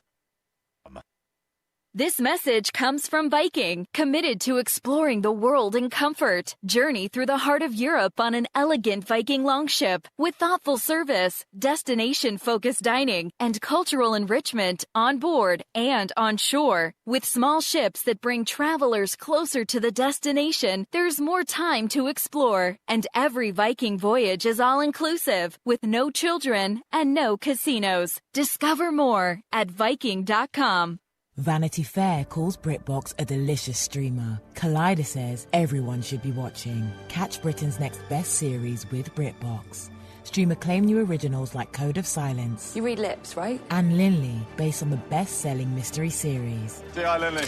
Take it from here. And don't miss the new season of Karen Piri, coming this October. You don't look like police. I'll take that as a compliment. See it differently when you stream the best of British TV with BritBox. Watch with a free trial today. The Trump administration will be giving money to the coal industry in an effort to bolster fossil fuels. The Department of Energy announced it is providing $625 million in subsidies to coal companies to help support the dwindling industry by recommissioning and retrofitting existing coal power plants to boost energy production. The Department of the Interior also announced it was opening up more than 13 million acres of federal land for additional coal leasing to generate more domestic supply. Environmentalists heavily criticize the announcements, saying coal power is one of the dirtiest energy sources available that contributes to additional emergency room visits, more strokes, heart attacks, and childhood asthma due to the air pollution it generates. Tracy Wolf, CBS News. Singer Yusef Stevens says he had to postpone the North American leg of his book tour due to unspecified visa issues. He wrote on social media his team waited months for visa approvals, but they will not be arranged in time. His tour was supposed to begin Thursday. Singer Yusef Stevens, otherwise known as Cat Stevens. All right, that was your CBS News here on Wave 105.1 FM, the Talk of Guam. You've got it locked on to the bright side with Pauly Suba, brought to you by Chili's Grill and Bar. At Chili's, more life, great food, and memories happen here. The show is also brought to you by Micropack. Follow them on Instagram and Facebook. And remember to visit all three of their stores, two at the mall and one in Tamuning. They are the ultimate electronics store, and financing is available for you over at Micropack. The show is also brought to you by GTA. We start with you and Code School of Guam. Learn, code, and lead the island. First coding bootcamp available to our people is now available for you at Code School of Guam. Your future in tech begins with us at Code School of Guam. It's time for us to jump on into the streets. Let's find out what our first look at real deal traffic for this afternoon looks like. And it's powered by Guam Auto Spot. Log on to guamautospot.com and get pre-approved today. You can also see the amazing inventory that they've got in stock for you. Again, check them out at guamautospot.com. We also want to say thank you to Mobil Oil Guam, reminding you to get your hands on the new Synergy Supreme Plus fuel at Mobil. Go farther and enjoy every journey with its brand new fuel that keeps your engine 3 times cleaner for better gas mileage. You can visit guam.mobil.com for more details. In terms of what we're looking at on our streets right now, things are looking pretty nice. If you're heading down Route 1 today, things are moving nicely southbound all the way to Nimitz Hill from Dedido. And if you're coming upwards toward the north here, you're going to see a little bit of trouble. Well, not not really trouble, but company for sure if you're trying to get onto Airport Road this afternoon as well. Dedito traffic looks to be building up at all of our major Dedito intersections, including Santa Barbara and the Ukadu High School intersection. If you're trying to make your way onto Route 27, aka Harmon Loop Road, you can expect some delays around the Dedito Sports Complex, and making your way further down onto Route 16 through Barrigada Heights is going to bring you some company, especially at that merging lane on the right side, heading southbound now towards Barrigada. That's the construction area. They've got that merge back in action. Finally, making your way down through Barrigada and in through Manilao should be smooth until you get to the turnoff to either Telepagu, Ordot, or Pagu Bay Overlook area. Be on the lookout for that line. It is growing as we speak. No accidents that we're hearing about, no speed traps, which is great news for everyone. Keep it locked, and we'll keep you updated here on Wave 105.1 FM. Your Real Deal Traffic Report is brought to you again by our friends at Guam Auto Spot and Mobile Oil Guam. Get double the speed at zero extra cost with GTA Fiber. Experience super fast and reliable fiber internet speeds, now starting at 200 Mbps to 1 gig, with upload speeds just as fast as download speeds and 100 times faster than cable internet. You can enjoy lag-free gaming and clear video calls. Fast is also affordable. Sign up for Fiber 200 for only $70 a month. Visit gta.net or call 644-4482. Terms and conditions apply. The views and opinions expressed in this show are that of the show hosts, guests, and callers. They do not necessarily reflect the views and opinions of the staff and management of Wave 105 FM, Glimpses Media, or any of our partners. As we strive to provide quality, respectful, and engaging content, we welcome you to participate in the conversation. Thank you for tuning in to Wave 105 FM, the sound of Guam. Enjoy the show.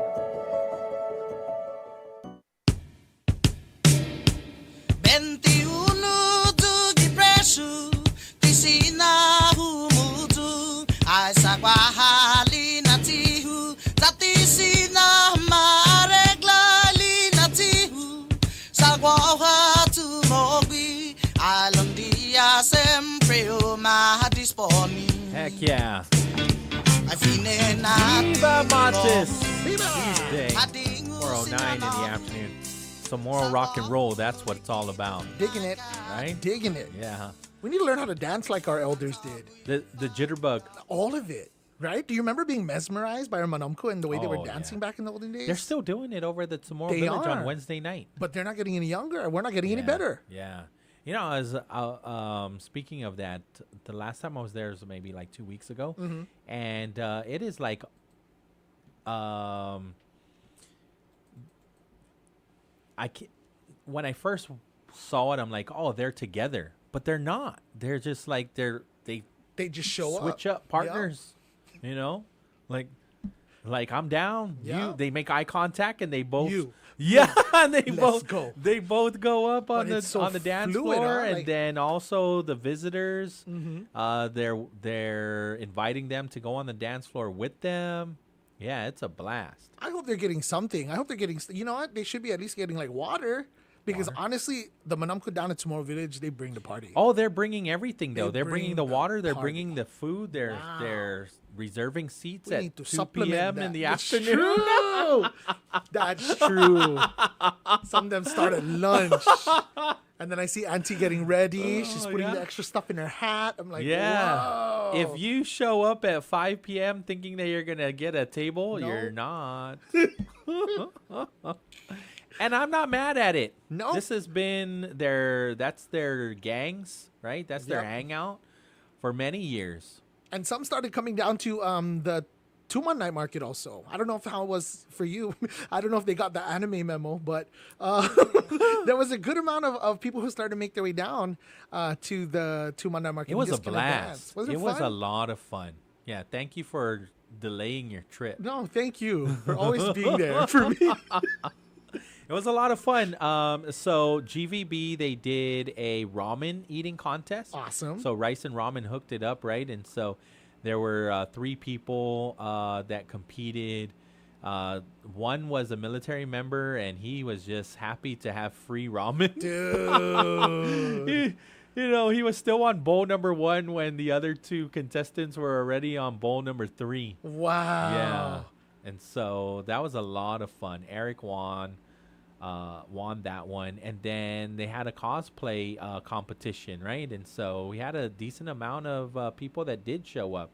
I mean, my goodness, the people that set up their costumes, like I feel like that's something that you would see in a movie. Somebody dressed up as they took cardboard and they made Gundam wing. No way. Like a full on. Was it my cousin Phil? I don't know. I only knew him as Gundam. Oh wow. Yeah, and then I think the same guy, he made Optimus Prime. Wow. Yeah, and it looked legit. And did he go? Did he like go down into? No, he didn't actually transform, but he definitely did his thing in the That's Optimus so Prime. cool. So that Ground Zero is the name of the company or this anime group. They're fundraising to go to the Philippines to compete and represent Guam in this anime competition, right? No way. Yeah, cosplay competition. So they're fundraising, and what they want to build is a 10-foot tall Godzilla. How are you gonna bring that? I think that's why they're fundraising. You have to ship it, right? Yeah, I think so. You Or have to go to Hawaii pay first extra for all that extra luggage. Yeah. Yep. Holy cow! But I believe in them because if what they were able to do to make a Gundam robot and Optimus Prime, I'm pretty sure Godzilla is a little bit easier. Right. I think Godzilla would be easier from what they were putting together. Yeah. That's awesome. So I think this past weekend was the last one for a minute. We're going to find out tomorrow. I'm going to go to a press conference tomorrow at 10 a.m. and we'll get an update on how they're going to be moving forward with the Tumon Night Market. I say keep that thing going. It needs to, right? Wasn't it crazy? I was impressed. I mean, so it was pretty gloomy. Okay. And the whole time I didn't even mention the weather. Like I got there at 4:40 and it's like, man, it is going to start pouring. I was wearing my raincoat the whole time. Wow. But it never rained. And so, even when it does rain, Pete, like people come, they'll go underneath that canopy, which I think is awesome that they set up those extra canopies for people. Yeah, they did. But as soon as it's done, they're back out again. Yeah, and so the rain didn't stop the people from coming, but it didn't rain at all. I'm superstitious like that, so I didn't even want to mention the rain, and it held the entire time. That's awesome. And then Shibuya Station, these guys are so Kids good. are so good. They're so good. Uncle Kyle loves Ethan so. Oh my goodness. So Crazy. And their mix of music, like they were doing Stevie Wonder, right? You wouldn't have suspected and they were doing ska. Yep. Like I was like, these guys are well versed. If I could say my favorite thing about the Tumon Night Market over the course, I think we did 10 weeks altogether, was the music, because there were bands also that were just, they're just starting out. The sets are too long though. You I think will so? say, Yeah. Not that they weren't entertaining. I was actually worried about them. Oh, I see. To go that long, because it was about an hour long set. Yep. And no break, because I'm thinking, they're going to break it and they'll Some do a of them 30-minute Some of them did set. 2 hours. Oh, my goodness. Yeah. It's hot. And especially when they're rocking out, so that adds extra sweat and all of that. The drummers it was just so pouring good, wet. That's true. Yeah, and so, it was concert night. It was like a concert. It's not common to do a full 1 hour set though, It's so that's training. why I thought, Yeah. But they did 1 hour sets. They had that, yep. And the other thing I loved was the people who were organizing it, right? The guys who got the contract for GVB, Aztec, of course. Yes. Love Auntie Jerry, Uncle Paul. Auntie Jerry is great. Dude, when bands were coming and they were just like, how does this happen? Auntie Jerry's like, you want to play? Let's talk. Oh, wow. So it was open to a lot of groups, like I said, that over the past 10 weeks, maybe never had that kind of an avenue or that kind of a platform. These guys are pros. None of the bands were bad. I'm going to say right now. And None of them. I've never heard Old Katarina before. Good, right? Oh my gosh. Good and original gracious. music. Yep. And original music. The ladies? Yeah. It made me go back to the Blame Adam days. Right? Made me feel like this band is amazing. It was so good. Yeah, and they're local. Mm-hmm. And then we had who else was another great one? Smiles Davis. Oh yes, I've seen them live. Smiles Davis is it for me. Yeah? Yeah. But then they also had like Prominence. They had Prominence? Prominence was there. I thought they retired. Not for that. Senator Richie was like, Mayor Richie was like, let's go. The drumming So mayor. they were there. Yeah, it was really, really cool. Wow. And then, like I said, just some of the younger groups. I know there was a group called To Be Determined, and it never heard of was them. a mix of like R&B, soul. Okay. It was beautiful, and I was Down just like, for that. man. So I took everybody's numbers, so I'm gonna be gigging them out soon enough. But there's just so much talent on Guam, and Yes. you know, like I said before, we got the established guys like Pop Rocks and all the Mm. Sodas. They were there. And then you have like Ocarina and some of Yeah. these younger groups. You had some people who just went up there solo. Really? Yeah. And then even see Uncle Del. You know Uncle Del? The old school pianist. Oh, yes. Uncle Del's band was there too. Okay. So there was a Tsatsa Square going on. It was Wow. pretty cool. Heck and yeah. then EXO, they did Country Night.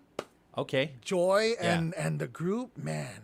Rob. Yeah, and then Sometimes they they switch even out the had Jen at Vincula, and Oh, wow. she's crazy, Yeah. but she's so good. And one Who point, did she perform with? she was 'Cause performing she's got a with number of bands. Yeah, she was just it was just Jen and friends. Okay. but her son Jace, Yes. and Jace was there. Was he drumming for Ocarina that night you were there? Probably. So I think so. I think that one was him. night, Boboy drummed for every single band. Wow. Because their bands, for whatever reason, they didn't have their drummer that night. He drummed every single set, and he didn't practice. Oh with no, any it of was them. a different drummers. Yeah? Yeah. No, I know who. Unless Jace grew his hair out, like like super long? No, like no. headbanging. Then no, it's not. Okay, well, anyway, Jace did it, and dude, watching these performers, like I said, he literally would pick up the phone, listen to the song for 30 seconds, and then put it down. What? And he go, pum, pum, pum, pum, pum, and he was spot on. that I was sounds like, like my that's brother. talent, man. That's crazy. Oh yeah. You and your family need to start a band. I'll just be their manager. Your whole. I'll just be Now I'm the gonna start manager. that. Yeah. Viva Pauly for bands! No, I'm good. But I'll be their fan though. That's awesome. Okay, so let's do this. So yes, Senator Therese Terlaye was advocating to get Bill 13 on the agenda. Basically, she's pushing for that public-private partnership, saying that this can be a very realistic path forward. However, which kind of shocked me because, again, when we saw this before, it was 7-8, and it dropped to 5. So now she only had 5 senators, her and 4 others that were willing to have this move. So, to be honest with you, I agree with Senator Therese Terlaye when more and more people are starting to rethink PPP, and so I thought she would get that one more vote that would get her at least on the agenda, and she actually got less support than before. So that part was pretty interesting. And then of course she advocated again for them to turn the monitors on in the front.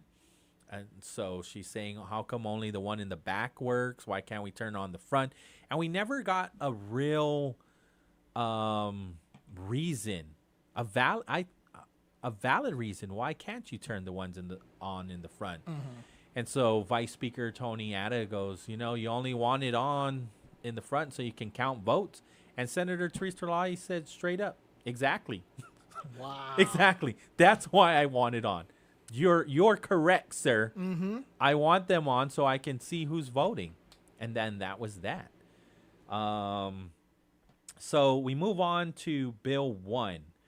And so, again, Bill 1, introduced by Senator Tello Taitagui, would require that at least 15% of the Healthy Futures Fund, or $4 million, be specifically set aside for the Guam Cancer Trust Fund.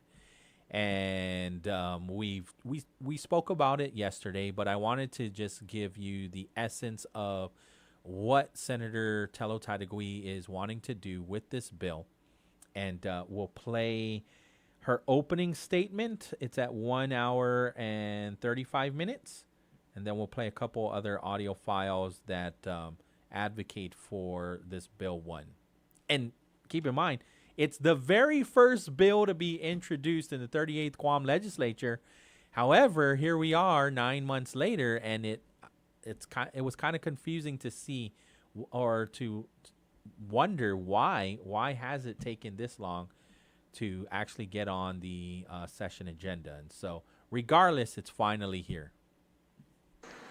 This measure ensures that no less than 15% of the Healthy Futures Fund, or $4 million annually, whichever is greater, Mr. Speaker, is dedicated to the Guam Cancer Trust Fund. I want to thank the committee for hearing and moving this bill swiftly. Mr. Speaker,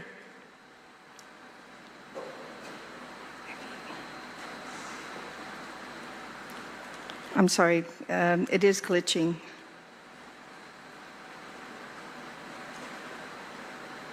Okay.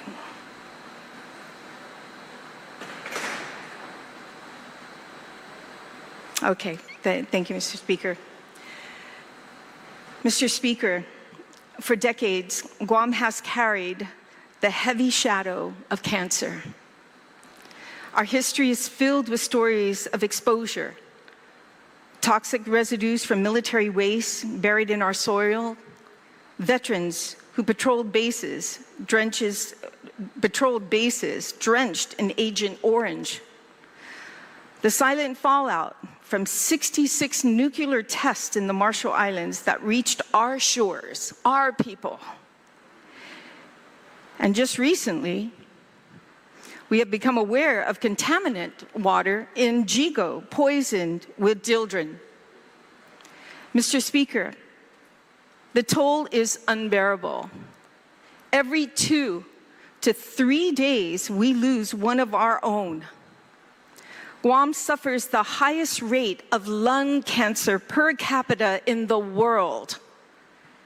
Our Chamorro people, especially, bear a heartbreaking burden with some of the highest mortality rates for cancer, for liver and breast, prostate.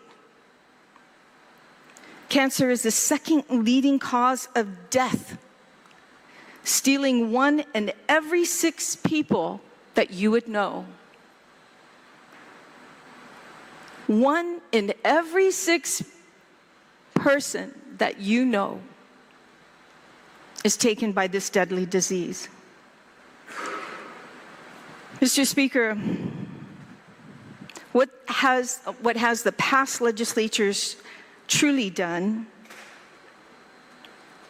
And it's just so disheartening what they were supposed to do that they didn't do. But did they realize, Mr. Speaker, how many lives they had denied the chance to fight this deadly disease when they were not funding, by law, the 15% to the Cancer Trust Fund? How many lives were denied that chance to fight? The Guam legislature has failed the people of Guam. From the FY19 budget until today, this body has underfunded the Cancer Trust Fund by a staggering $19 million. In FY19 alone, not 1 single cent was even appropriated in FY 2019. Let's not be the legislature today that turns the back on those fighting for their lives. Don't be the senator who choose silence over action, who voted against hope for cancer patients and their families. Every decision we make echoes in the lives of those facing the hardest battles. Let our legacy be one of compassion and courage and commitment. Commitment, not neglect. Mr. Speaker, I ask my colleagues to please support this legislation and stand ready in the event anyone has any questions. Thank you, Mr. Speaker. All right, there you go. And so, couple other senators had something to say on Bill 1, so we'll go with Senator Chris Barnett, and then right after Senator Chris Duenas. These two are both Senator first name Chris, and apparently they like to talk right after each other. So I want to keep them close. Our community health centers. That's not our Chris. hospital. No. Sorry, I was a couple seconds off. Here she No comes. worries. So again, How you doing? No worries. Okay, here we go. For the opportunity to rise in strong support of this measure. And I know some of the people watching might wonder why a measure like this is even necessary. I'll tell you why a measure like this is even necessary. Because we can all stand up and talk about how much we support people who are fighting cancer. We can talk about our family members, friends who have fought cancer. But if we don't put the money where our mouth is, none of that matters. And I was a member, my first term, we saw a significant shortchanging of cancer patients in a budget process. And that was kind of the theme in the public hearing for this bill, is you had people giving testimony about how cancer patients and nonprofits that assist cancer fighters and their families had to take to the streets. They had to go to the ITC intersection. They had to go to the Chief Kapua intersection because their duly elected representatives decided that a racetrack was more important than giving meaningful support to people who fight cancer and their families. And we know all too well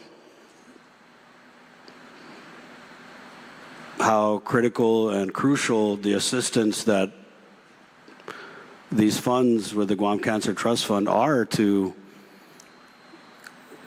people fighting cancer and their families. And I know because I've gone through the process a couple times. Both my mom's sisters passed from cancer, and I remember Auntie Jeannie, she's my mom's youngest sister. I look at her every day because I got her picture up in the hallway at the door at the end of the hallway. So every time I come down that hallway, I always see Auntie Jeannie.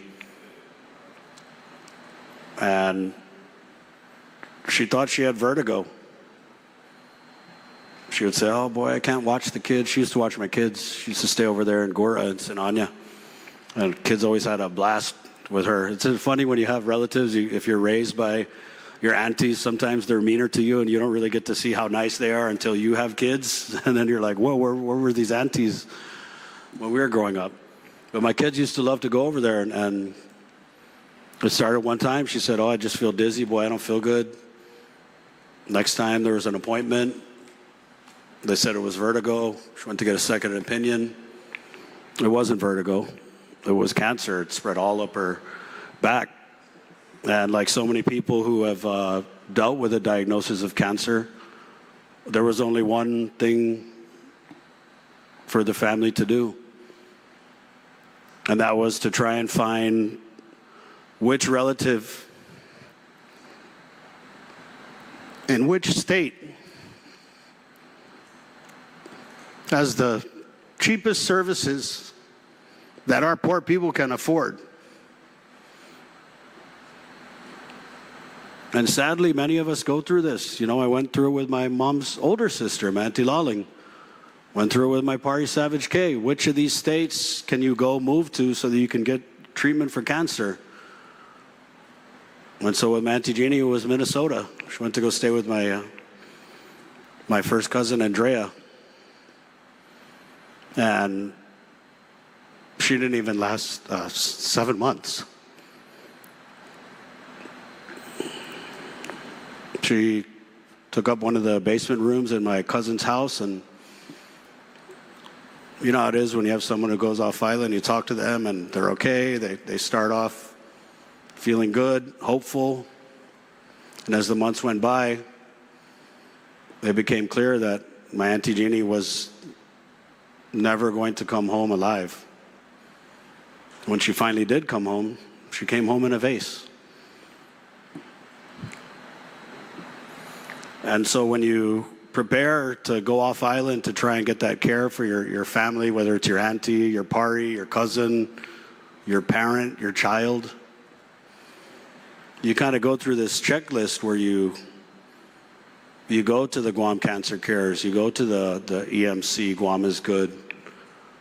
You go to these different entities and you see what you can get. And one of the things that you can get from these nonprofits is a little grant.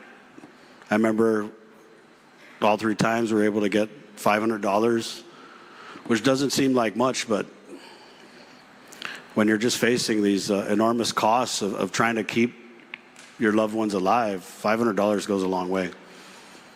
And so when we shortchanged the cancer patients and they had to take to the streets, it made me very angry, made me very upset that, you know, we can run for office and we could talk about how much we want to support people who are fighting cancer, and then at the end of the day, some people won't even raise their hand for the very people who are fighting for their lives. And so that's why this bill is a necessity. That's why this measure is necessary. Is because in this business of politics, a lot of times people write checks with their mouth that they don't want their dog into cash. And I was encouraged to see that one of my colleagues who heads the Finance Committee is going to be hearing these bills that seek to apply a tax to vape and the electronic nicotine delivery system. Because that's why we've seen a decrease in these funds for the Healthy Futures, is because people are moving off cigarettes and they're vaping. And we're talking about significant numbers of people who have, and maybe some of them just, they like the smell of strawberry cotton candy more than Camel non-filter. Some of them, they start vaping because they think it's going to help them quit smoking cigarettes. But, you know, if you know people who vape, most of the time they never do. They're just vapors now. And so we are missing a lot of money from that stream of revenue where we're not taxing these vape shops. And if you take a look around, these vape shops are popping up faster than the diabetes. And so not only do I rise in support of this measure, but I encourage my colleagues to work together to meaningfully tax the vape and the ends and whatever you want to call it, so that we capture this lost revenue, so that we can give more money to the cancer patients and their families who are fighting for their lives, Mr. Speaker. So I thank you for the opportunity to rise in support of the measure. I commend a good author from Tamuning, and I as well would like to be included as a co-sponsor. And I urge and I'm pretty sure this measure is going to pass unanimously. I appreciate that we're going to apply a minimum, but you know, as one of my colleagues had said, you know, a large sum of these funds are subject to legislative appropriation, and as we hear so many mungas, so many ahis, whether it's, you know, trying to get compensation for people who lived on Guam during the time we were testing the atomic and nuclear bombs, and that radiation came this way. But what are we hearing from Uncle Sam? No, Guam can't be part of the Radiation Exposure Compensation Act. We're reading in the news now about the threat of Dildren and the risk of cancer. We'll just stop it right there. But I really wanted to play most of all of that, too, to share that when he was sharing his own experiences, right, I think about my own family members, right, and I can name aunties and cousins, too. And so that is likely all of our experiences when we're talking about how cancer has affected us here in Guam, and what are we doing about it? What is this legislature doing about it? Well, they're going to appropriate money through the Healthy Futures Fund to solely go to the Cancer Trust Fund, at least no less than $4 million, right? 15% or $4 million at least. And so, and then also Senator Chris Barnett shares how they can get more money to the Cancer Trust Fund and taxing vape. And so, as somebody that vapes, if you're somebody that vapes, you can expect a public hearing on increasing the taxes on that. And I would say to show up, to participate, advocate one way or another, right? Because this is how you can participate in this whole process. So, I mean, I have my own opinions on it too, but I'm not going to sway you one way or another on how you feel about it. But I agree with Senator Chris Barnett on the part where cancer, and a good majority of these senators, cancer is ravaging us here. And I would even say that it is ravaging this disease is not just unique to, it hasn't just knocked on our door and say, I'm coming to destroy your community. It's destroying communities. It is destroying families. And so this is a way that our own leaders are addressing it. I want to just play Senator Chris Dueñas's statement too right after Chris Barnett's as well, rather than break it up with the break. So we'll play that one now. For her stewardship on this effort, not just through this bill, but through prior advocacy. You know, there's obviously a storied past, Mr. Speaker, particularly with this one appropriation. And I just wanted to kind of adjust maybe some of the comments from the previous speaker in terms of what the reality of the picture of priorities was and has been. Mr. Speaker, as you know, at least the last two budgets that we've discussed, one of the issues that surfaced when we talk about priorities was the issue that when we got to the miscellaneous appropriations, there was an avalanche of appropriations that ended up, by the time we stopped it, at about $120 million, chasing $27 million of projected revenue excess.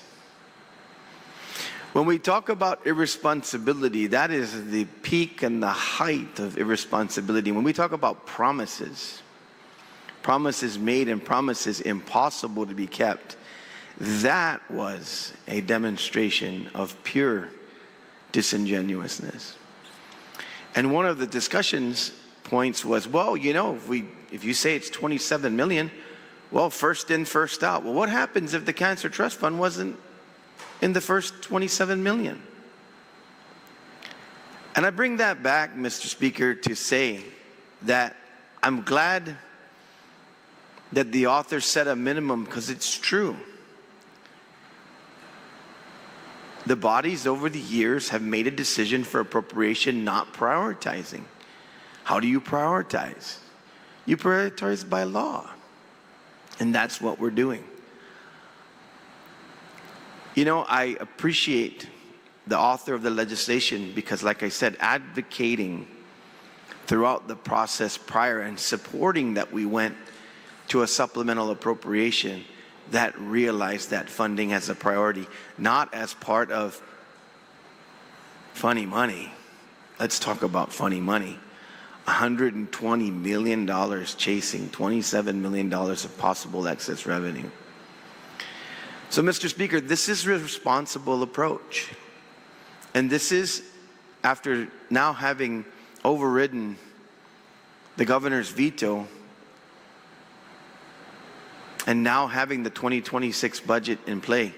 this is the exercise that you, myself, and hopefully everybody in this body is going to take part in. Not prioritizing and budgeting as an exercise for a few months and then chasing rainbows and pots of gold, but actually having a series of hearings month after month after month to monitor the expenditures of this government and to take care of priorities such as the Cancer Trust Fund. Because as much as we talked about during that time and as much we were talking about this priority, Mr. Speaker, all of the sky that's falling and things that are going to happen, we forgot that when we had conversations with most of the people, particularly in the large entities that were before us, with few exceptions, we're lapsing millions, tens of millions of dollars. And so priority, yes. Priority given, priority by the work that the author did, priority by ensuring, even as in the committee report, even as the fiscal note on this said, there was a possibility that even with the $4 million in excess revenue would have been more. But here we are. We're here now making a statement. And I'm glad the author continued to work with me on this. And by working on it, it meant making sure that those other budgets had at least what we said we were going to do. The $3 million and ended up at $3.5 million. And it was sustained once again through this current budget, which we've overridden, amongst a number of other good things that we did in that budget. And now, when this becomes law, there will be no question. That's good work. That's good work. And that's true priorities without throwing out a bunch of rhetorical statements. Just okay. But the truth lies in the real work that's done and the real work that this author's done. Real money going forward. Sujus Masi, Mr. Chair. There you go. The two Chris's back to back. 4:44 in the afternoon. We'll take the break. Sure. Wave 105.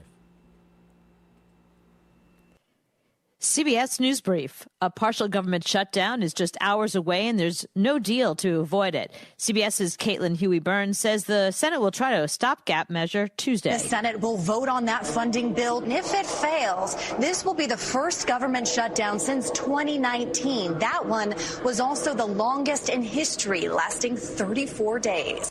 Israel and the U.S. have agreed to a 20-point plan to end the war in Gaza and establish a post-war governing body. Prime Minister Netanyahu and President Trump met at the White House Monday. When our two countries stand shoulder to shoulder, we achieve the impossible.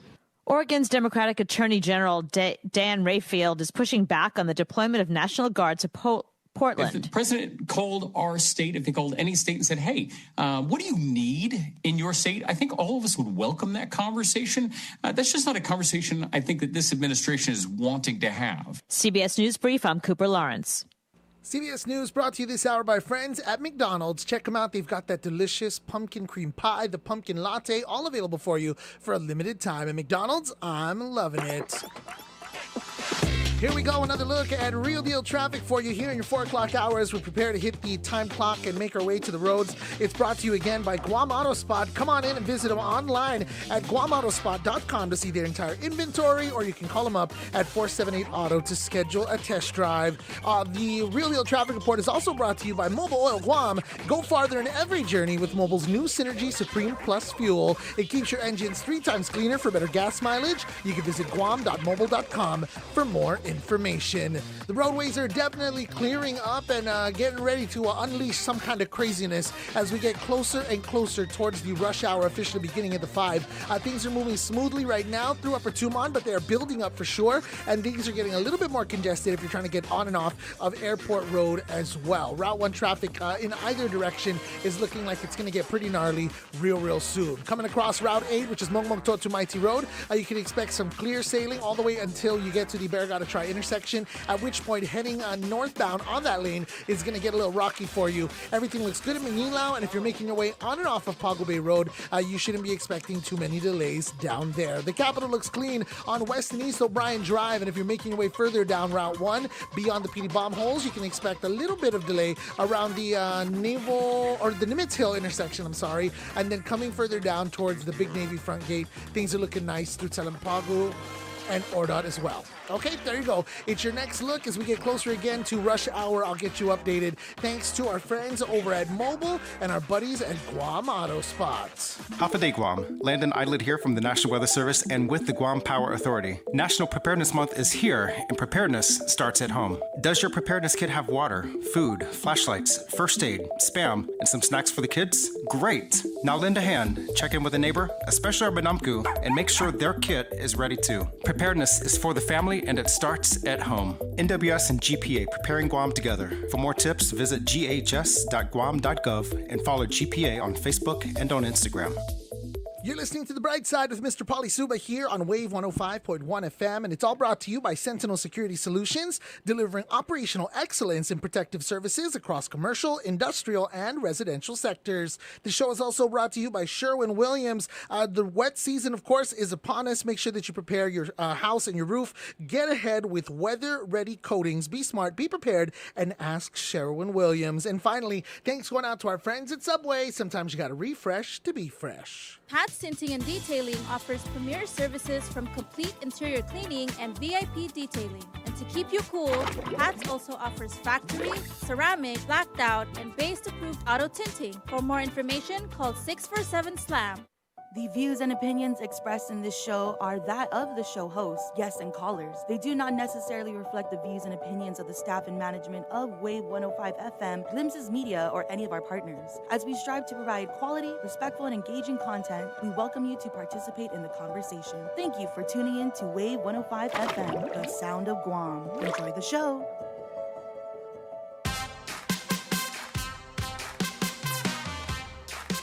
All right, welcome back to Brightside here on Wave 105. Doesn't look like bill number 12. Trying to catch up here. Looks like bill number 12 failed to move to the third reading file. This is Senator Therese Terlai's bill that, again, would keep the control with that central building, the vacant building that I drive by all the time, and I just have fond memories of getting my teeth cleaned there. Wow. Right? It was a federal program. This was the one in Manila. Yeah. Okay. We would do field trips. That's where I got marriage licenses. Before. Yeah. And so fond memories of getting my teeth cleaned. With the duendes painting? One of my favorite school field trips. Yeah. And then one group would go get their teeth cleaned. The other group will watch the video of how to floss and how to use that cup that stunk. The cup was so stinky. The stinky cup? Yeah. But they'll put the, what do you call it? The mouthwash. And then don't swallow it. Yeah, don't swallow that because it's got fluoride. Yeah, I remember that. And then you would spit, nice. and don't then you would spit see it, if nice. if it's still like pink or blue, then you didn't brush your teeth properly. That was embarrassing for some people. I remember that. Yeah. There used to be like 3 guaranteed field trips in elementary school, right? No, 4. Okay. It was the dentist. Yes. It was Gef Pagu. I didn't even get to really? go to Gef Pagu. It was the planetarium. I didn't even get that one. And it was the zoo. The zoo was, yeah. But Charter Day. Do we still do that? Charter Day I never guaranteed. went to Charter Day. Because you're a Dodea. No, in elementary school. You didn't go to Charter Day? No. I was going to Charter Day every year. No, so my first elementary school was over at Harmon Lou, the artist formerly known as Harmon Lou. And then I went to... That's J.M. Guerrero, right? Juan M. Guerrero, yeah. Juan M., yeah. And then I went to Jigo Elementary, home of the Fanihi. Okay. That's Daniel D.L. Paris, yeah. And then my last one was Upi, which is still Upi. Still Upi, yeah. That's where we got the lead. And now Dildren. No, for real, guys, there was lead in the water. The more things change, the more things stay the same. How you day? Okay, so it looks like Bill 12 have failed, and so Senator Tina Rose Munoz-Barnes' bill is up next. I'm not sure if they recessed. I'll catch up though. Yeah. Can I just ask a question really quick? Yeah. Maybe you've got some insight here. It might be in like the rules of the rules committee and all of that. I'm not too familiar just yet, but how come they don't just say each other's names? Like we heard Senator It's a Chris it's a Dueñas. 38 Guam legislature thing.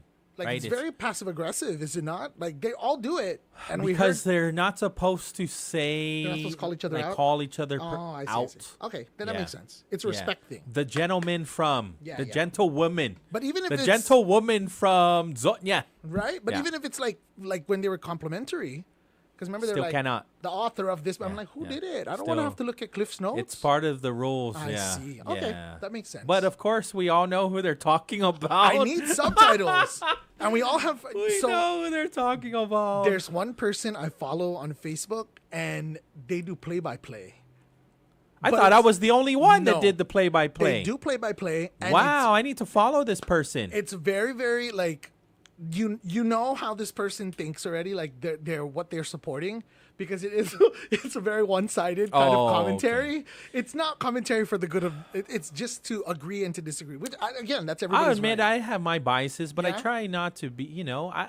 honest with you, I have no grudges against any of them. This person all will the put- 15, I respect all 15 of them. Yeah, like this guy will put like, "Wow, nice eyes. Why don't you pay attention to the book?" Or something like that. And then then you'll have to go back, look at what time he posted it, and then go backwards into the video and see around what time, like who got caught with their eyeballs rolling or whatever. It's real. It's real. So the person that is doing this is, you don't see the legislature? No. You just see him. It's on their own feed. And they're like, they do like stories, they do all that stuff. No wonder why the stream is so high lately. Influencers, they're doing it. Wow. Political influencers. The YouTube feed has gone up tremendously since COVID. I would even say in the last 2 years, the viewership On the YouTube. I've been noticing. Do you think it's because not a lot of people are cabling? Yeah. Right? Yes.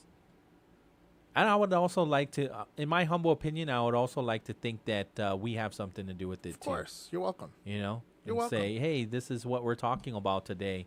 You can watch it for yourself too, because I would encourage people, watch it for yourself. Like, don't take my word for it. And Don't- probably also the wonderful production value. Shout out to Very, Uncle Rudy. yes. Shout out to Uncle Rudy and Yes. to Takahashi, who's no longer there anymore. My boy working for the airline Joe now. Sir. Yep, Joe Sir's down there. Yes, absolutely. I agree. I agree. The audio. I mean, I'm not blaming them for it monitor to being be. No, I would say YouTube does drop. It does, definitely. And so unfortunately, it has been happening recently. But yeah, I have no complaints with the audio. I think they do a fantastic job. And I'm not knocking anybody from the years past, but I'm just saying. Oh, like, it's gotten a lot better. They do cuts. They do white. They do a bunch of different stuff. And then I think it's more especially super, super awesome because now you see people sharing it. Yeah. Like, hey, I got confirmed. Look here, like, can you be my Nina for my Oh, confirmation? it's gotten a lot better. It's It's nice. gotten a lot better since they've been to the Guam Congress building too. Truth, yeah. Because when it was over at the Hessler building, Uh-huh. it was. I'm sorry. That was the other one, right? I'm sorry. Which is the Hessler building? That's the old where legislature. Public Health is at now. Yeah, the old legislature. Okay. Yeah. Public Health's over there now? Yeah. Oh, they're I in didn't that know building. Yeah. Even the dentist? The dentist? I don't think so. In Hagåtña. Yeah. Yeah, okay. But yeah, it has gotten a lot better since they moved to the Congress building. Probably, the technology too has gotten better. That's true. Yeah. Okay, so let's just play this other one before we get to the break. This one's pretty controversial. Which one was this one? So this is Bill 7, Senator Joseph Augustine. Okay. And so it requires the Tomorrow Land Trust Commission to put out a competitive bid for quarrying and land grading on a specific lot. Lot 5412 in Manilao. This is near GPA, GWA headquarters, right? Okay. The Gloria Nelson building. In Fadian. So it's nearby. And so I didn't realize this, but people are living on that lot too. It's an agricultural zone. And so we'll play just the introduction, Senator Joseph Augustine, which is interesting too, because as he wanted to discuss it, there was already immediate objection. So there's a lot of controversy behind this. So immediate objection to, whereas we have senators that didn't even want to discuss the bill, just straight nope, can't have it, and for valid reasons. And we'll get to that on the other side of the 5 o'clock CBS News. But first, we'll just hear Senator Joseph Augustine kind of surprised that he got an objection so fast even before discussing, and so we walk right into that. Mr. Speaker, this is my third time introducing this bill. I'm so grateful that it is finally on the session floor for this body to discuss, for it will help all our people. For so long, the Chamorro Land Trust Commission has worked to lease lots to our island families in the hopes that it will help them build homes or farms that will help their families live better lives. Over the last couple of years, there have been but a handful of leases issued due to properties not being properly surveyed or other issues that arose. The goal of Bill 7 is to award a bidder through an RP a license to handle topographic and cadastral surveys, environmental and cultural assessment, mitigation and necessary permits, and must be Guam Contractors License Board licensed and Mine Safe Health Administration certified. This will help get our CLTC lands leased out to our people while giving the different sectors in government, private, and family achieve different things. First, we have the CLTC. By passing Bill 7, we allow the CLTC to solicit bids for the mass grading of property adjacent to GPA-GWA headquarters on Back Road in Manila. If you are familiar with this area, you already know that this property is inaccessible and currently unsuitable for habitation or building of homes as the terrain is not flat. The work done in this area will require prudent, planned aggregation extraction that will result in a landform that accommodates new homestead lots and a large pad for another public service building like the Gloria Nelson Public Service Building. This will assist CLTC in providing lots for the thousands of applicants on the wait list. Second is the private sector. The area is known to have quality limestone that is available for Guam construction industry, which requires approximately 1.5 million cubic yards of limestone aggregate. The market value of this aggregate may range anywhere from $2 to $5 or perhaps more per cubic yard.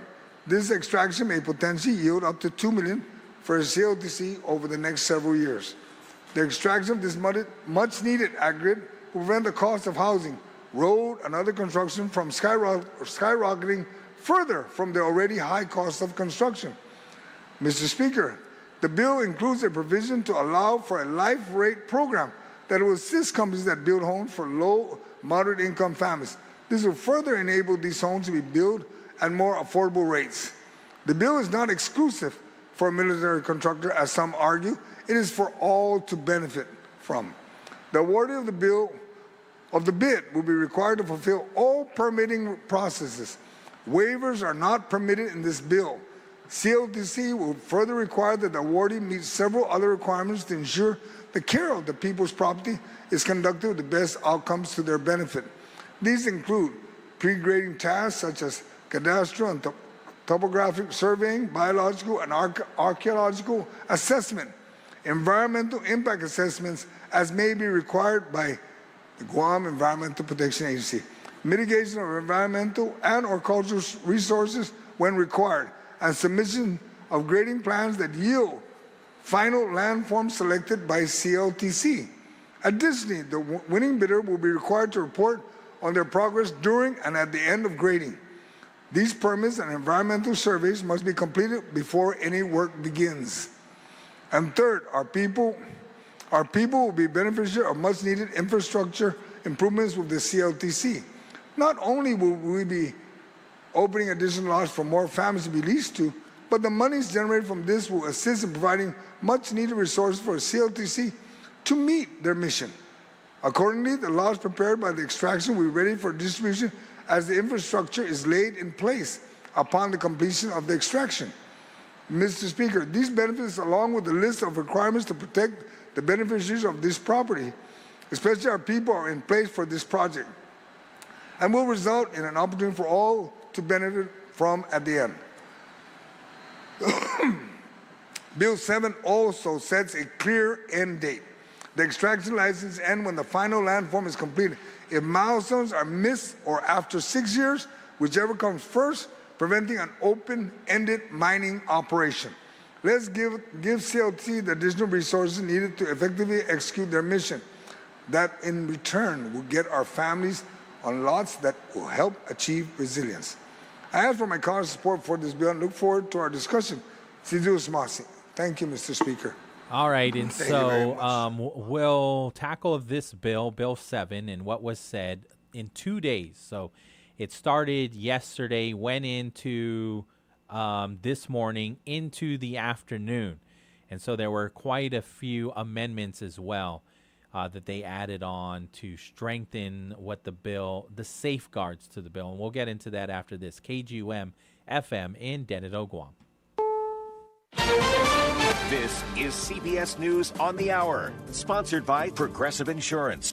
I'm Cooper Lawrence. Time is winding down before Wednesday's midnight deadline to avert a partial government shutdown. And it's still anyone's guess if a deal can be reached. President Trump huddled with Democratic and Republican leaders in both the House and Senate. CBS's Torian Small. They say they need guarantees that the ACA tax credit that is set to expire at the end of the year would be extended, and also any other demand that they're asking for a restoration in funds won't be reversed through the process known as rescissions, as we saw earlier this year. Trump will also join Secretary Hegseth and top military brass for a quickly called all-hands meeting in Quantico, Virginia. CBS News military analyst Colonel Jeff McCausland says he's never heard of such a get-together in all of his years in the military. And he also wonders how a potential government shutdown is going to affect the meeting. It remains to be seen to me whether or not some of these general officers, because they'll be here over that particular magic date of 1 October, might end up being stranded in the United States if there's a government shutdown, if in fact that affects their travel to go home. Hamas has yet to respond to President Trump's peace plan, although Arab news reports say that they promised to examine it, quote, responsibly. Reporter Linda Gradstein is in Jerusalem. The Army said that the Israeli Air Force struck 140 targets in the Gaza Strip in the past day as ground troops continue to push into Gaza City. The Hamas-run health ministry said dozens of Palestinians were killed and that the death toll has passed 66,000 since the war began almost 2 years ago. Video game company Electronic Arts, known as the maker of The Sims and Madden NFL, is being acquired in a $55 billion deal. CBS News' Stacey Lynn has more. Under the deal, EA will no longer be a publicly traded company. Saudi Arabia's public investment fund, Silver Lake, and Affinity Partners will share ownership amongst themselves and pay EA stockholders $210 per share.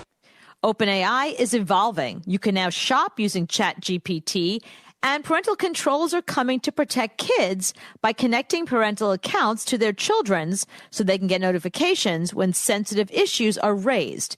CBS News correspondent Matt Piper has more improvements. OpenAI says the controls will make it safer for teens and will protect the teen's privacy by only sharing the information needed for parents or emergency responders to provide help. To get started, parents can send an email or text invite to their teen to link accounts. Parents can adjust a range of settings too. Does your teen stay up way past bedtime to use ChatGPT? Parents can set a quiet time when the chatbot cannot be used. Sponsored by Progressive Insurance. Get renter's insurance to protect the things that make your place a home, including coverage for theft or damage. Visit Progressive.com. We all hear the radio ads about the IRS. They tell you to be afraid, to be scared, and they try to frighten you into calling. I'm not here to do that. Tax Relief Advocates is different. TRA is here to tell you that if you owe money to the IRS, whether it's $5,000, $50,000, or $500,000, we have a solution. It doesn't matter if you're sitting in your car, at work, or with your kids. No matter where you are, call now. 800-497-0593. Don't lose hope. TRA can eliminate or reduce what you owe to the IRS. Generous programs are now available that can give you a fresh start. Our passion is taxes and helping individuals fix their IRS problems. We have over 1,000 5-star reviews on Google and an A+ with the Better Business Bureau. You don't need to be afraid of the IRS any longer. End your tax nightmare today by visiting us online at TRA.com or call 800-497-0593. That's 800-497-0593. Tax Relief Advocates. Real solutions for real people. A cemetery that's been the final resting place only for the rich, powerful, or famous is now allowing anyone to buy places for their cremains. The historic Oakland Cemetery in Atlanta has long been the place where some of the city's most well-known residents have been buried, like singer Kenny Rogers and Gone with the Wind author Margaret Mitchell. Historian Richard Harker is the CEO of the cemetery. I've worked here for 8 years and I see something new every day. Now, for the first time in 140 years, regular folks can buy a 12 by 12-inch space where 2 urns can fit for $6,000. Christopher Cruz, CBS News. A cultural shift in younger workers. A new survey by Taka Research finds the idea of showing up at work when you're sick and trying to power through your day is seen as selfish behavior. 64% of the 2,000 Gen Zers polled say collective well-being is more important than coming to work when you're ill, and if you do, you'll be judged negatively. Cooper Lawrence, CBS News.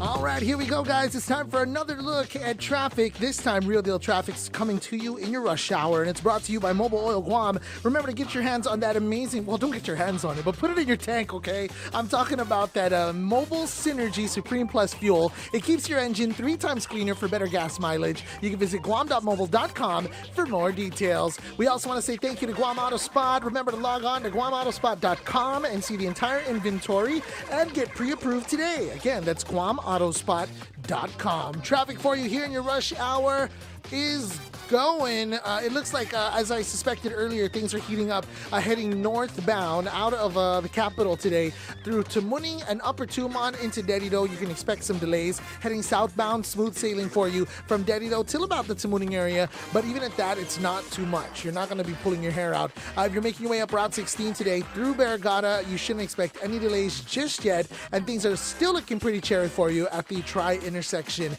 That's going to get real crazy in the next couple of minutes. Everybody just got done clocking out, and now they're going to hit the streets. So please have some patience today. Let's drive safe. Let's look out for each other, and let's keep our eyes peeled for any of the school buses that may be moving around as a result of the second session of high schools popping off and getting out of class. Okay? Thank you so much. I'll keep you updated with any accidents or speed traps that we see. As of now, nothing on the radar. That is your look at Real Deal Traffic, and it's powered again by our friends at Mobile Oil Guam. We're drivers too, and our buddies over here at Guam Auto Spot. Hats Tinting and Detailing offers premier services from complete interior cleaning and VIP detailing. And to keep you cool, Hats also offers factory, ceramic, blacked out, and base-approved auto tinting. For more information, call 647-SLAM.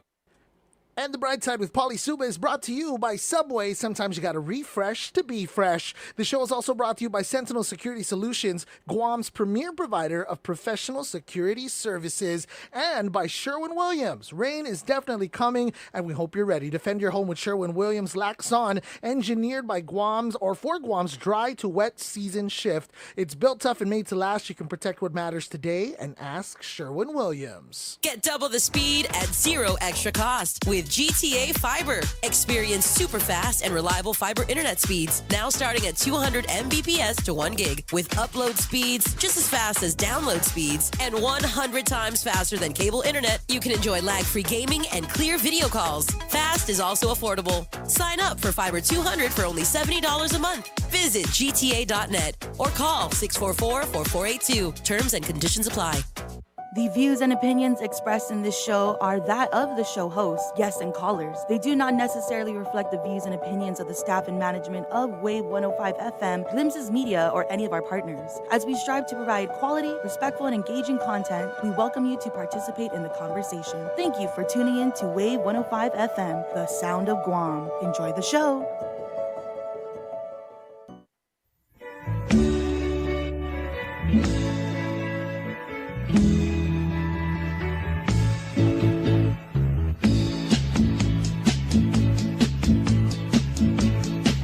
Welcome back to Brightside here on Wave 105, 5:10 in the afternoon.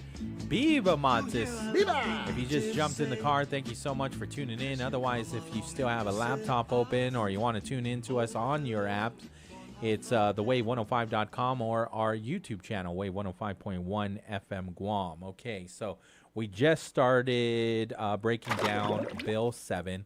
Senator Joe San Augustine yesterday, again, wanted to discuss it, and so spoiler alert, it did pass, but we'll see. It is pretty controversial, especially when you hear that people are living on this lot, and they're going to use it to mine.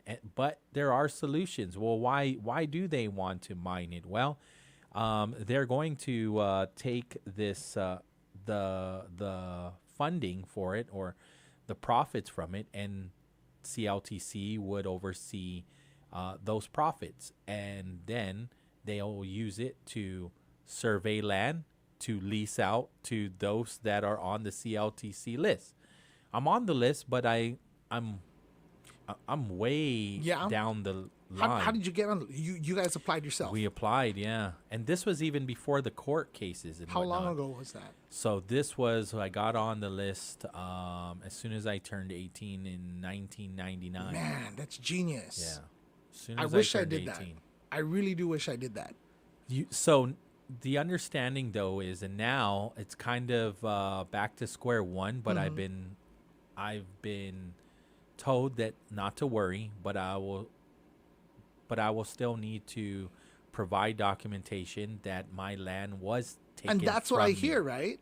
That's the new requirement. The new requirement, and so people will be taken off those rolls if you cannot prove that you had land taken from you. Because this is separate crazy. from land from land for the land for list. the land list. This is separate. Yeah, this is again how they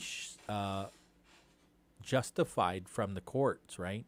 Saying, listen, this is for people. It's called Tomorrow Land Trust, but it doesn't necessarily mean you have to be tomorrow. If your land was taken from you, then you will get on this list. But I think I'm so part sorry, of the land trust. Yes. Isn't it the same as the land for the land list though? Because like here, I remember going when we were young. Like I stayed up, and my mom and my Nina, everybody, we all went down there and camped out. And then my Nina got, my mom got, my uncle got that first time when we went down. But like even just recently, my mom was going through some stuff there because, and they're very helpful. Shout outs to our friends at the Tomorrow Land Trust. But my mom's been paying like the taxes on it. Oh, here we go. And they said there was something going on, and she had to requalify now. Yeah. So now we have to do that whole thing. So there are also like clouds, and there's a lot that needs to be settled too, right? Yeah. So I talked to my auntie that's Angela, and she was like, "Yeah, boy, they took our land." I was like, "They took our land." So I don't know, but now, like, where does that go? So that's kind of like that's something that we have to address. And some of that is even, I would say, our fault for taking so long. And then at the same time, it is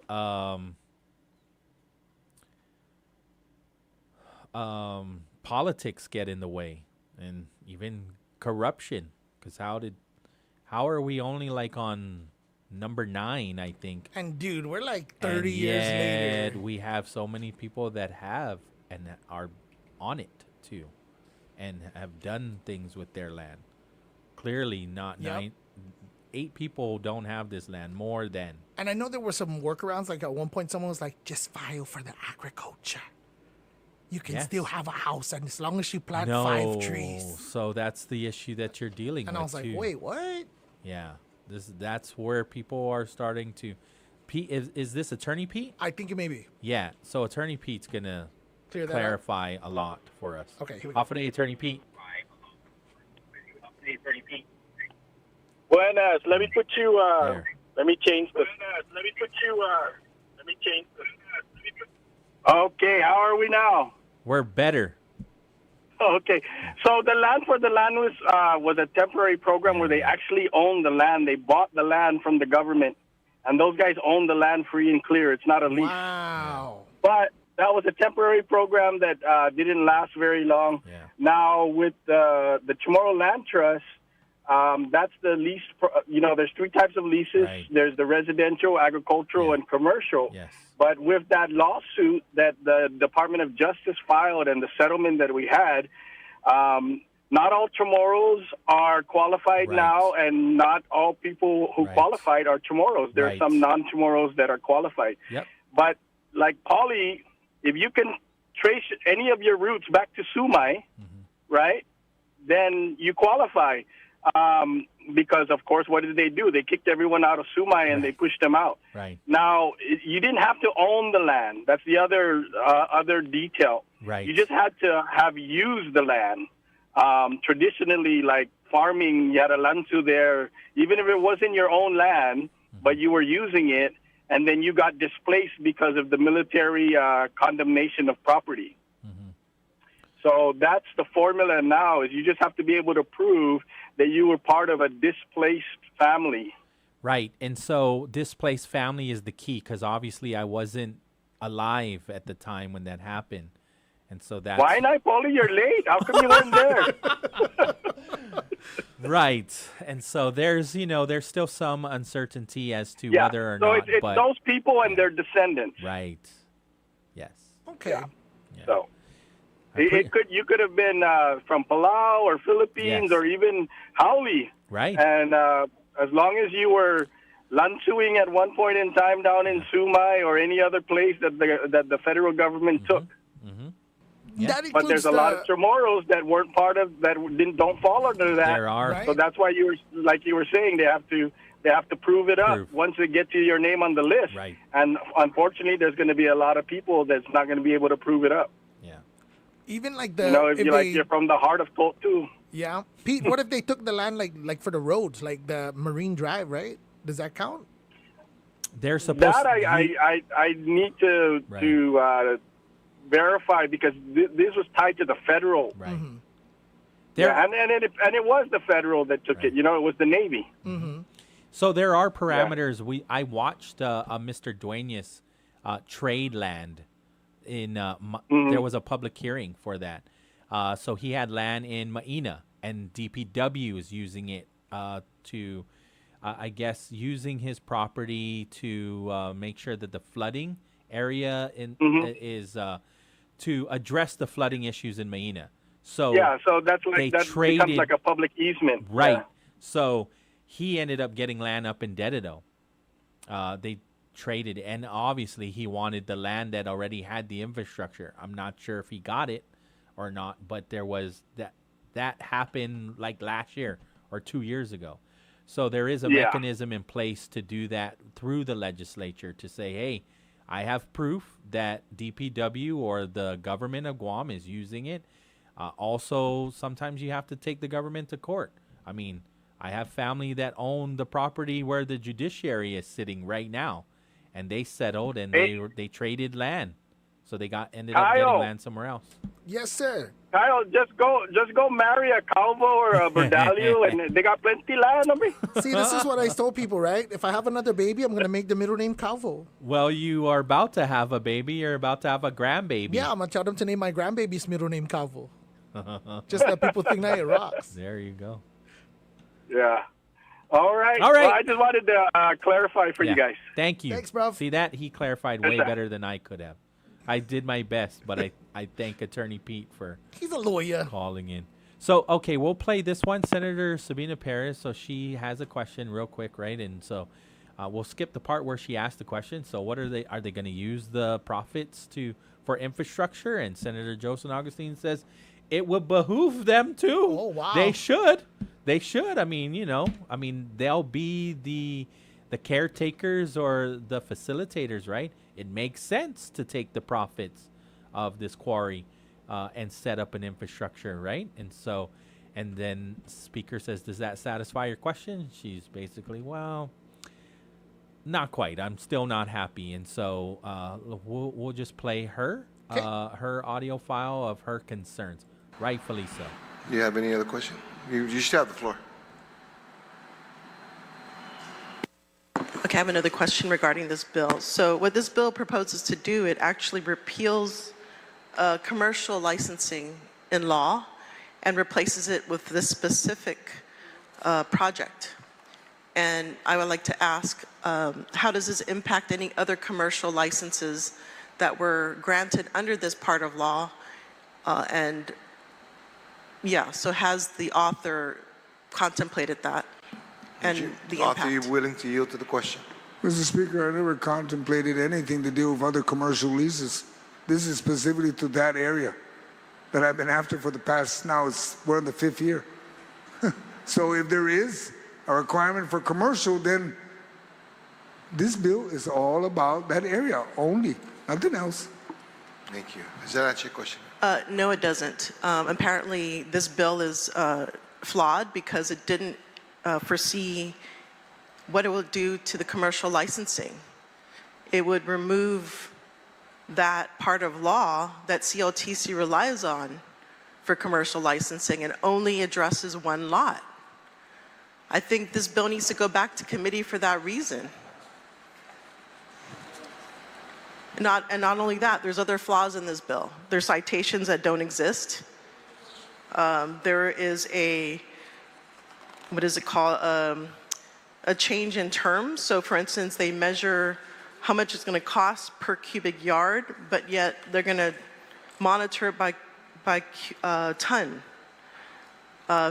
price per ton. So this bill is really flawed, and I really think that it should go back to committee to get the proper analysis and proper wording in this bill.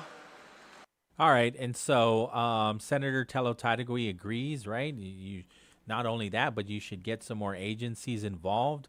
GWA didn't even show up for the public hearing, and so she's got some concerns. I guess we can kind of skip that and then also skip Senator Tony Atta, Vice Speaker, because Vice Speaker, he ends up saying, well, if we waited for all of these agencies to show up at these public hearings and testify, then how many bills would we even be able to pass? How many bills would we be debating in this session? And so he argues that that the committee, because he's the chairman on land, saying we did our due diligence. And then, of course, Senator Tello-Tadigui says, well, I didn't say you didn't do your due diligence. I agree. However, I'm just saying that we should have more agencies involved, especially when it comes to this bill. And so there was a little bit of animosity, but I think we all cleared it up. And then I want to go to Senator Perez again because she's still not satisfied with the bill and wants it to go back to committee. Senator Chris Barnett also shares it should go back to committee. He even by name gives family names of those that are actually living on the lot, as it is an agricultural zone. Opposition to Bill 7-38 because it mandates environmental destruction of Chamorro Land Trust properties due to the extraction of about 3 million cubic yards of limestone aggregate. I ask, what is our land worth? Throughout our recent history, we have attempted to place a dollar value on our land. We have found in hindsight that much of it was sold or taken without just or appropriate compensation. When measured in price alone, we greatly undervalue the soil upon which our people were raised, on which they live and continue to live, and from which they and their culture are nourished. Bill 7-38 is a proposal to cause permanent, irreversible destruction to an irreplaceable resource, which the bill has failed to acknowledge. Fidian Cove, a focal point of cultural heritage, environmental value, and of recreational importance. The threats posed by Bill 7-38 towards access to Fidian Cove is worth considering, noting its endless worth as both a unique and naturally beautiful location and as a resource to hikers, tourists, fishermen, and to our native people as a whole. In return for this most precious resource, Bill 7-38 estimates a return of now $2 million per year to the Chamorro Land Trust for the next 6 years, a mere $12 million in exchange for irreversible destruction of naturally occurring, nearly endangered limestone forests, as well as the land, which I consider a natural wonder, which took millennia to develop. With no guarantees, the land will one day be returned in a condition ready or appropriate for use. Like one of the retiring speakers said, we do not have the geological information of this land. And we know there are sinkholes nearby, which, by the way, is the fast recharge of our aquifer. So any contamination above this land will most likely quickly infiltrate our aquifer. We face this issue regarding land time and time again.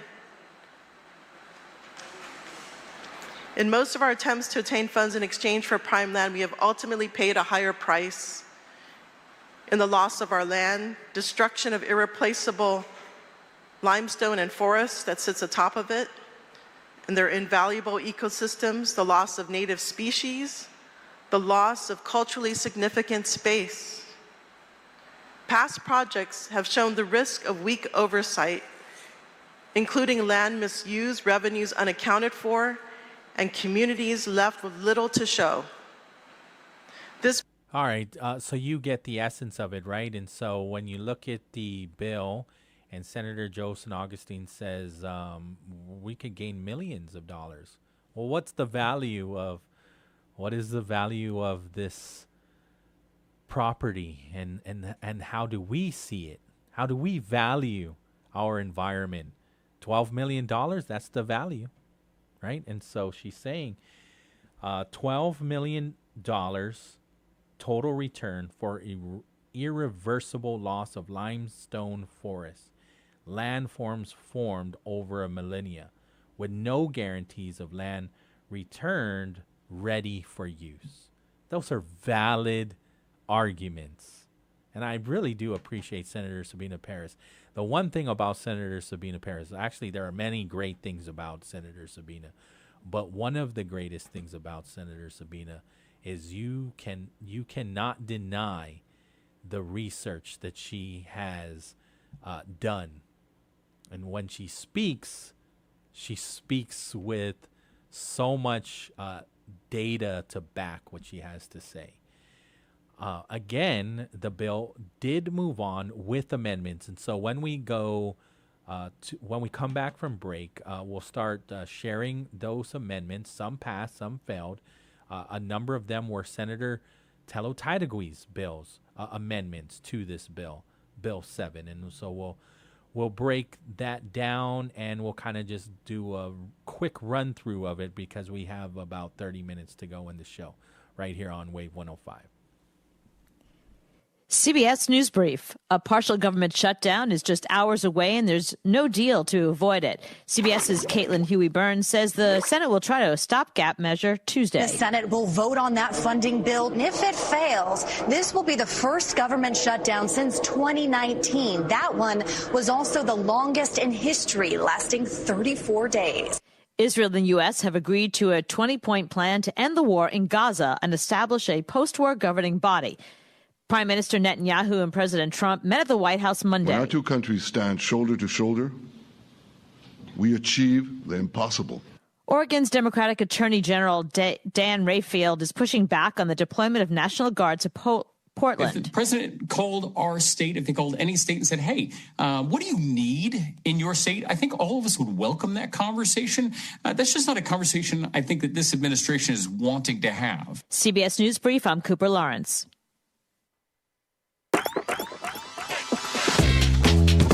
Time for another look at traffic as you head onto the streets in your rush hour. It's your Real Deal Traffic Report, and it's brought to you by Mobile Oil Guam. Go farther on every journey with Mobile's new Synergy Supreme Plus fuel. Keep your engine 3 times cleaner for better gas mileage. You can visit guam.mobile.com for more details. It's also brought to you by Guam Auto Spot. Schedule a test drive today at Guam Auto Spot by calling 478-AUTO, or you can view their entire inventory on their website at guamautospot.com. As I mentioned earlier, we are expecting things to get a little crazier here here in this part of your rush hour, and they definitely are heating up for sure. If you're riding down Route 1 today, heading southbound, things are still looking pretty nice for you. However, on the opposite end of the road, heading northbound, you're going to see a lot of hang-ups, especially in the Tamuning area, trying to get on and to Airport Road. You're going to see some buildup back there, and it goes as far back as Telan San Antonio, so you can expect some delays and some stop-and-go hard in that area. If you're coming out of Aganya today, heading towards Route 4 and Sinahanya, you can expect some delays around the Funeral Home turn there by Afami, and then if you're crossing beyond into Talampago or again at the intersection to get you to the Leo Palace and such, you can expect some delays there as well. As you come up through Manilao today, we are seeing a little bit of buildup, but not too much around the church area and the four-way, and then of course as you get closer to the Barragata Tri intersection, things are definitely going to cause a little bit of holdup there for you. You're looking at about 1 or 2 light changes to get through there and on into the rest of your voyage. Heading up into Jigo, it's smooth sailing all the way up Route 1 to Talan Laguna and towards the Paris Acres area. And if you're trying to get on base this evening, well, should be a nice ride for you. All base front gates, including Finagayan, Anderson, and down towards Big Navy, are looking like a nice, easy drive. There you go. It's your rush hour look at real deal traffic, and it's powered by Guam Auto Spot and Mobile Oil Guam. It's time to level up your journey with Mobile's new and improved Synergy Supreme Plus fuel. Engineered to keep your engine 3 times cleaner for better gas mileage and smoother performance on every journey. From daily commutes to weekend adventures, Mobile's new Synergy Supreme Plus protects your engine and keeps it 3 times cleaner. Fuel smarter, drive further only with Mobile's new Synergy Supreme Plus. Visit guam.mobile.com for more details. Brightside with Pauly Suba is brought to you by Code School of Guam. Learn, code, and lead right here in the island's first coding boot camp. Your future in tech begins with Code School of Guam. The show is also brought to you by GTA. We start with you, and by Chili's Grill and Bar. At Chili's, more life, great food, and memories happen here. Here's Energy in 15. Quick power facts from GPA. GPA crews work year-round on preventative maintenance, from clearing vegetation near power lines to upgrading equipment. This behind-the-scenes work protects the island's electrical system and helps keep power reliable for customers. And here's another tip from GPA. Report emergencies or downed lines anytime by calling GPA's Power System Control Center at 671-475-1472. Our crews are on call 24/7. Energy in 15 is brought to you by Guam Power Authority.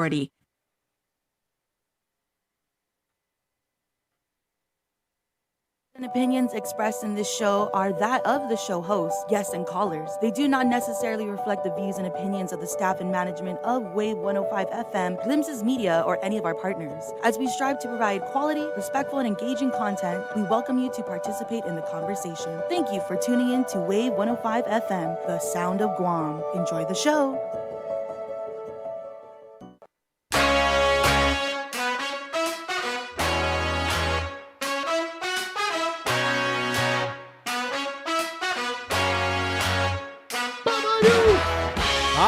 Welcome back to Brightside here on Wave 105, 5:34 in the afternoon. So now we're on to this morning. So this morning, it started off with Senator Telo Tadagui introducing some amendments to Bill 7, right? And so she introduced an amendment that requires the CLTC to commission a full environmental impact study for Lot 5412 in Manilao. Review and accepted under the Guam EPA regulations. The EIS would require mandatory and non-waivable. It will also require no solicitation contract until the EIS is completed and presented to the legislature. And so Senator Joe San Augustine was not, he was fine with a lot of these amendments. He's saying that works. I mean, it requires that it ensures that Guam EPA will be fully engaged and removes some of the excuses, right? And so he says it expands, it creates safeguards, and would allow Bill 7 to even become policy. So he wasn't totally against it. There were a couple amendments that didn't pass, but for the most part, the ones that Senator Telo Tadagui was introducing, they did. EIS, the environmental impact study must specifically assess the aquifer, the sinkholes, the groundwater, limestone forest and wildlife habitat, cultural, historical sites, the coastal access, scenic value as well. Also dust and noise and traffic impacts. Also mitigation and restoration with bonding to ensure compliance.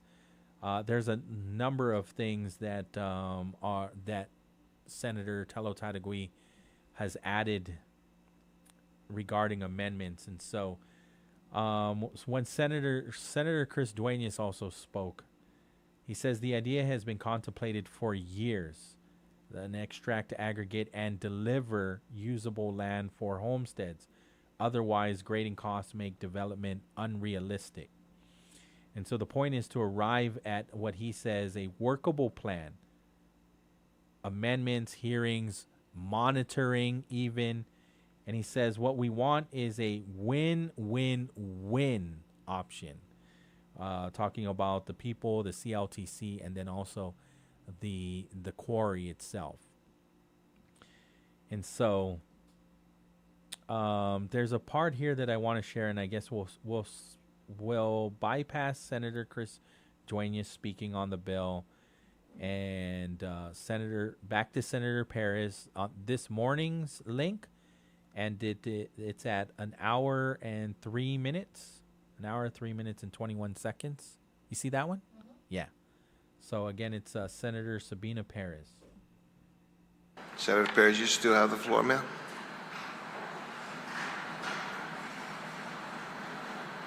I just want to thank the author of the main amendment for this, putting transparency and accountability. But again, to me, the site matters. To destroy the cliff line in this area is really concerning. That we have a bill that will enable that. Again, as I said yesterday, we really need to have a moratorium, and I just want to also address that this high urgency for aggregate, that really calls. If we are to be resilient community, we have to think outside the box. We can't just continue digging up our island and expect that we're going to have an island left to sustain us. This is the land that is able to sustain us because it actually is it is the aquifer. And again, it took millennia for the aquifer to develop, and our neighboring islands are probably wishing they had this. Other islands are wishing they had this aquifer. But yet we're here today so willing to destroy it. We as indigenous people of this land should hold on to the wisdoms that have allowed us to sustain ourselves for over 3,500 years, some say even longer. We need to respect and reconnect with that relationship to our environment. This practice is not going to sustain us. And we can think of innovative ways that doesn't rely on mineral extraction of a non-renewable resource. We need to listen and not expect that we're going to continue to sustain ourselves by destroying the very environment that sustains us.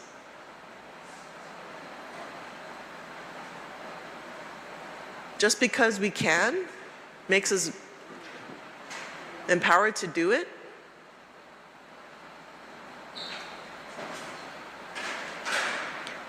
This is insanity. We need to wake up.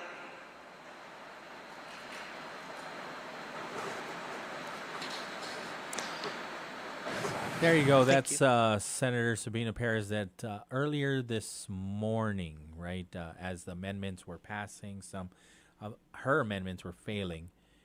Senator Therese Chalayi also, I think hers was just to clarify some things in the intent. replacing payments to CLTC with extraction. So the licenses extraction itself would be conditioned on verified volumes and timely homestead delivery. And so as they were passing some amendments, and knowing that there were more amendments ahead, Senator Chris Duenas felt it was important to speak. So we'll play Duenas at 1:30:43, and we're almost. So to be honest with you, when they recessed from lunch, we started the show. So I have no idea what other amendments they introduced at 2 p.m. to finally have them decide that they agreed to pass Bill 7. It did pass with amendments, and so obviously after tonight I'll watch. After the show, I'll watch and see what else was added, what else was taken away, if any, as to how this Bill 7 now looks. But from what I watched, a lot of the amendments, that EIS I think is very important, and that has been added to the bill, the one that Senator Tello Taitagui has put in.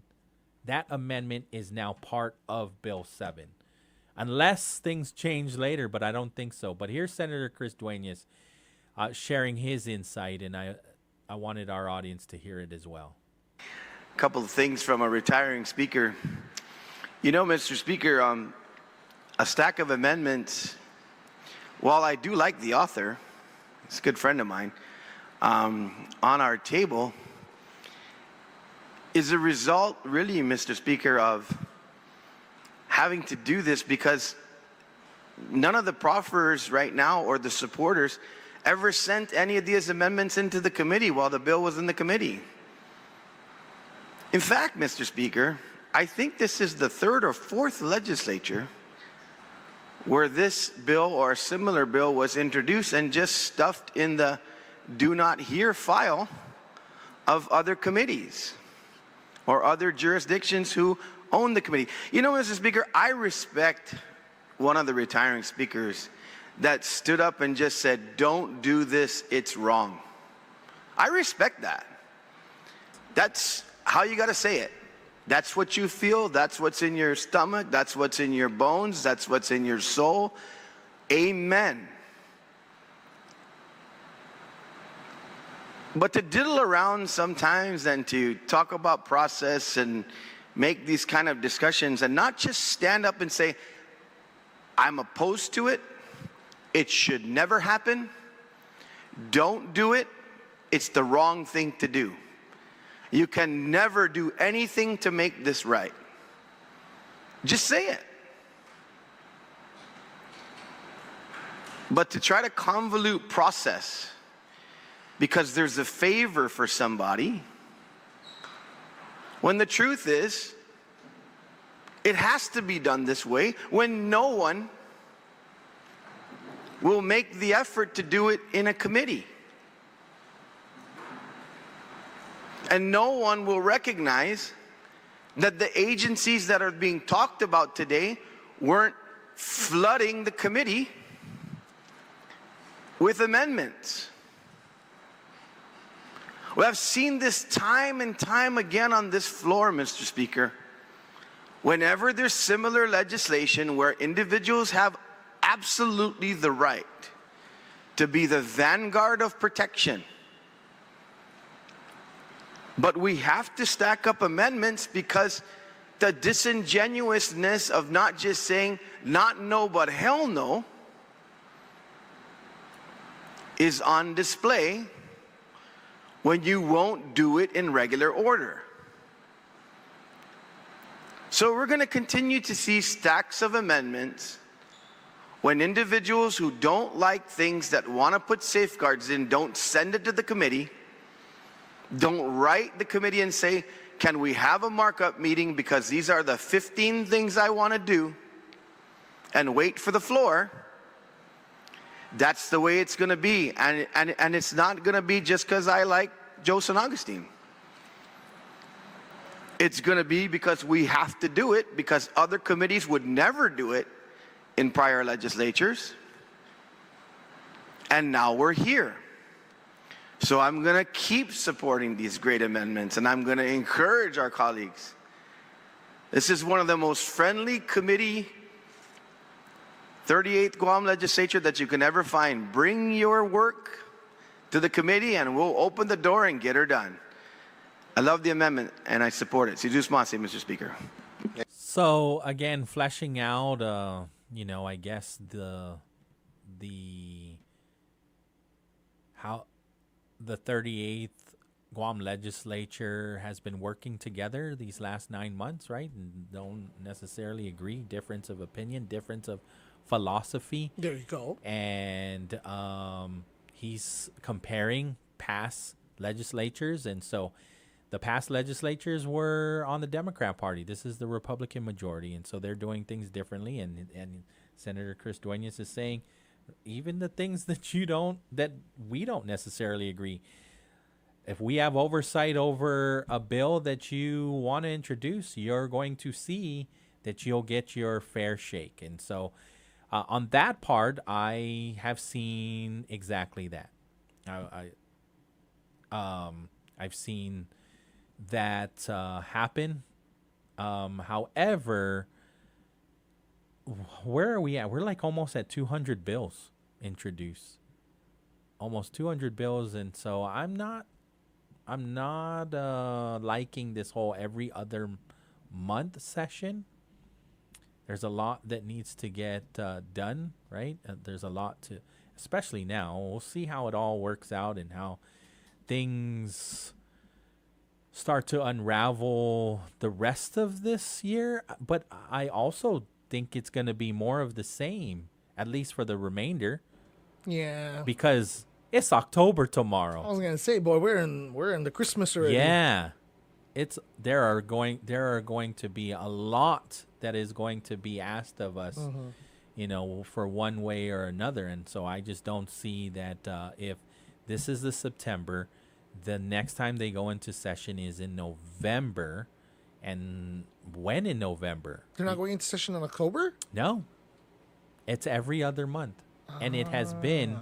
It has been at the tail end, and it has been, don't get me wrong, very productive in 3 days tops, but it is hard to track when you're watching morning to lunch to dinner even, and then the next day morning to lunch to dinner, and then other things have been happening. The 75th anniversary of the Organic Act, they had to get all of that settled, right? And so that kind of, pushed all of these the last session to a couple of days, and then obviously we're discussing the budget too. And so I don't know, maybe it's just me because I lean heavily on what they're saying and sharing that on the show, but I would also think that the people would appreciate it being spread out. To have session once a month and then spread out some of these bills too within that process. But this is the 38th Guam legislature. This is how they're doing things. And they're doing the markup session, and I don't think that that's going to change either. 5:49 in the afternoon. Verna's on the line. Half a day, Verna. Happy Tuesday. Hello. Hi. How is everything? Oh, my goodness. Just so busy with school and everything. Okay. Hopefully in a good busy. Yeah. Oh, my gosh. Overwhelming busy, too. Overwhelming. Oh, no. Now I put on put off my teacher hat at school, and now I'm putting on my CCD teacher hat. Okay. Because we're preparing the classrooms for CCD. Nice. We're starting a little later than usual, and, man, Pauly, I'm so tired because I fixed up my classroom to make it look like Halloween exploded. I stayed back and just did some stuff and everything, and, because it's a whole new month tomorrow. Yeah. So they're so tired, like teacher tired. And I've done other jobs. I swear this is the one that just, you have a lot of energy, but it's like right when you get home and you shower, maybe eat, or you better eat before you shower, because as soon as you're done showering, you're going to want to go straight to sleep. So just great, just busy, but like you said, good kind of busy. I told my students, see you next month. And they looked at me, and I love doing that to them. I'm like, tomorrow's October 1st. Right. Yeah. And I did one of the bus drivers. He was like looking at me, and I was like, and he started laughing like crazy when it dawned on him. I go, hello, today's September 30th. Right. Yeah. It just crept up. Oh my God. October just crept up on us. It sure did. And then I was like, what? Yeah. You know, what? September just flew by. Yeah. Yep. Yeah, and everything, So just, keeping busy and, doing what I need to do. But sometimes I just need to kind of like just sit back and try to do nothing, which sometimes I'll do because, it's just a lot of stuff to do. And if it doesn't get done, there's always the next day. I try to remind myself and other teachers of that because it's like laundry, but laundry's harder, the work that we have to do. Right? Yeah, and in fact, Pauly, I left my class like maybe 5:40. There were 2 teachers still there. So, the public needs to realize that we're not working from 8 to 2. Right. We're working, and let's say we do leave at 2, we're still doing stuff at our home. Right. Talk to anybody who's married or has a teacher in the family. They'll know exactly what I'm talking about. Right. Yeah, because grading's not going to get done by itself.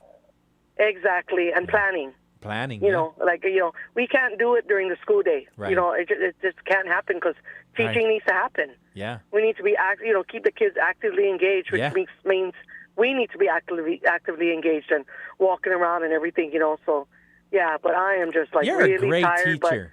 But I'm happy to be alive and well. And tomorrow's going to be the first day of October, which covers a lot of things, including breast cancer awareness. And I have 2 parents who are 2 moms who are fighting, and they're survivors. So I'm thinking of them because I always think of it as, I may have things that are overwhelming, but some other people have it worse than I do. Yeah. And I'm truly blessed, despite losing a lot of family members in my family back to back. I'm doing good. Yeah, we were just talking about that. Everybody has a story. Yep. So hug, tell the people that in your life you love them. Right. And forgive. Forgiveness is really, really important. Right. I know it's hard to forget, but, it's just family is family and everything. And I feel bad when I hear from friends that they don't even talk to their siblings or their parents. And it's like, I can't even imagine doing that. I may fight with my sibling, argue with my siblings. We may be in disagreements. Yeah. But I love them no matter what. And there's 7 of us all together, and 2 are gone. And my thing is, we may not have, all of us have the same mom, but we all have the same dad, and they're just brother and sister. I never use the word half. Right. Because I absolutely love my siblings. And now it's me because I'm the oldest. So it's on me. You are the glue. That's right, and I'm going to do the best that I can. And, Pauly, I did the Sensuli way. I sent some cards to my brothers. Yeah. One turned 33 on, my baby brother, he turned 33 on September 28th. My other brother turned 42. But I'm still the big sister, the older sister, and I sent them a card in the mail, and I put Sensuli in it, and I'm hoping that they'll use it for themselves and not like for their kids or whatever and everything. I just told them, this is for you, coming from me, and, hopefully and everything. But I know them, they're like me where once they see it, they're just going to go and celebrate with their family. Right. Yeah. Because it's easy. Times are tight, but, I just want to give when I can and while I can. Yeah. And everything because, again, I'm the oldest, so it's on me. Right. Yeah. Well, thank you so much for sharing. You're a great teacher because I've had some teachers where you could tell that they've been doing the same lesson plan for 10 years straight. I try to change it up a bit. Sometimes it will be the same, but then I'll make it better or put things away or take things away. Yeah. So there's ways to do it. And, man, Pauly, I don't know how the heck I did without the internet. I mean, I was teaching before the internet, but oh, my gosh, YouTube and the internet, that's like my saving grace. How are they, I can't even fathom doing what I do without those resources. We had the Britannia Encyclopedia, yeah. The kids were using that today. They were learning about Native Americans today, and they went to Britannica.com, and I told them, that's mine, but you guys have it where you just type up the words. Right. For me, I actually had to go through the book. So these kids have it easy. So Britannica is still out there, but it's online. Some random person just came to my grandma's house and Sold us the books. She bought Right? the whole set. Yeah. And it was expensive. Remember, you can only buy 1 or 2 letters at a time. You're not buying the whole dang alphabet. Yeah. That's how we did it. That's when people say, how did we do it? I'm like, because of the encyclopedia that our grandparents bought. That's the truth. Yeah. Amen. Okay, guys, you Okay. take it easy. And Kyle, congratulations. Thank you so much, T. Take care. Okay, Papa bye. Kyle. Okay, bye-bye.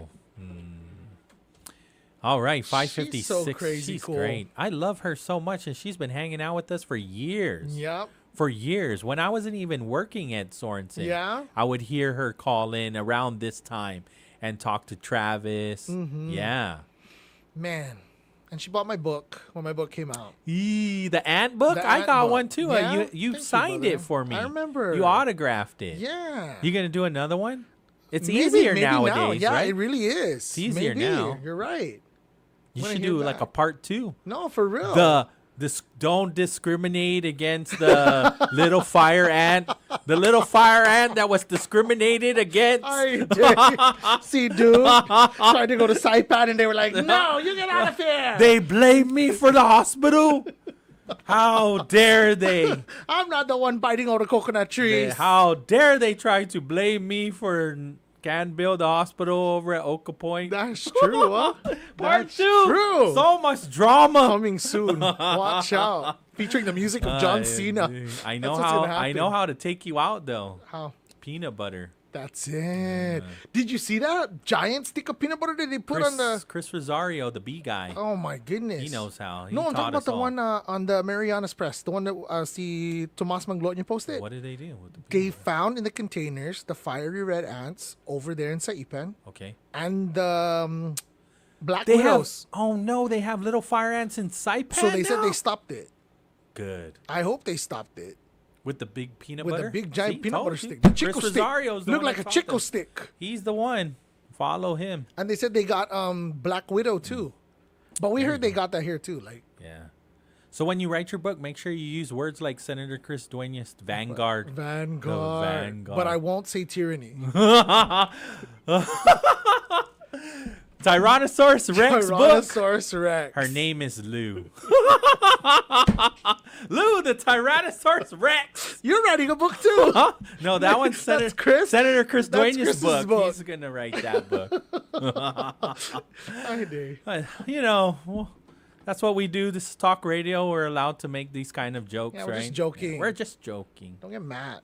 We're gonna do this tomorrow, unless somebody else, unless we get complaints and they get mad. I don't Please know. send your complaints to me. You We'll look deal at with it. my WhatsApp. I just block you, block you, block you. Have you got the new block thing? you. Have you got your iOS updated on No, your not yet. iPhone? I'm gonna do it tonight. Okay, because this morning Patty called me over, and you saw in the chat.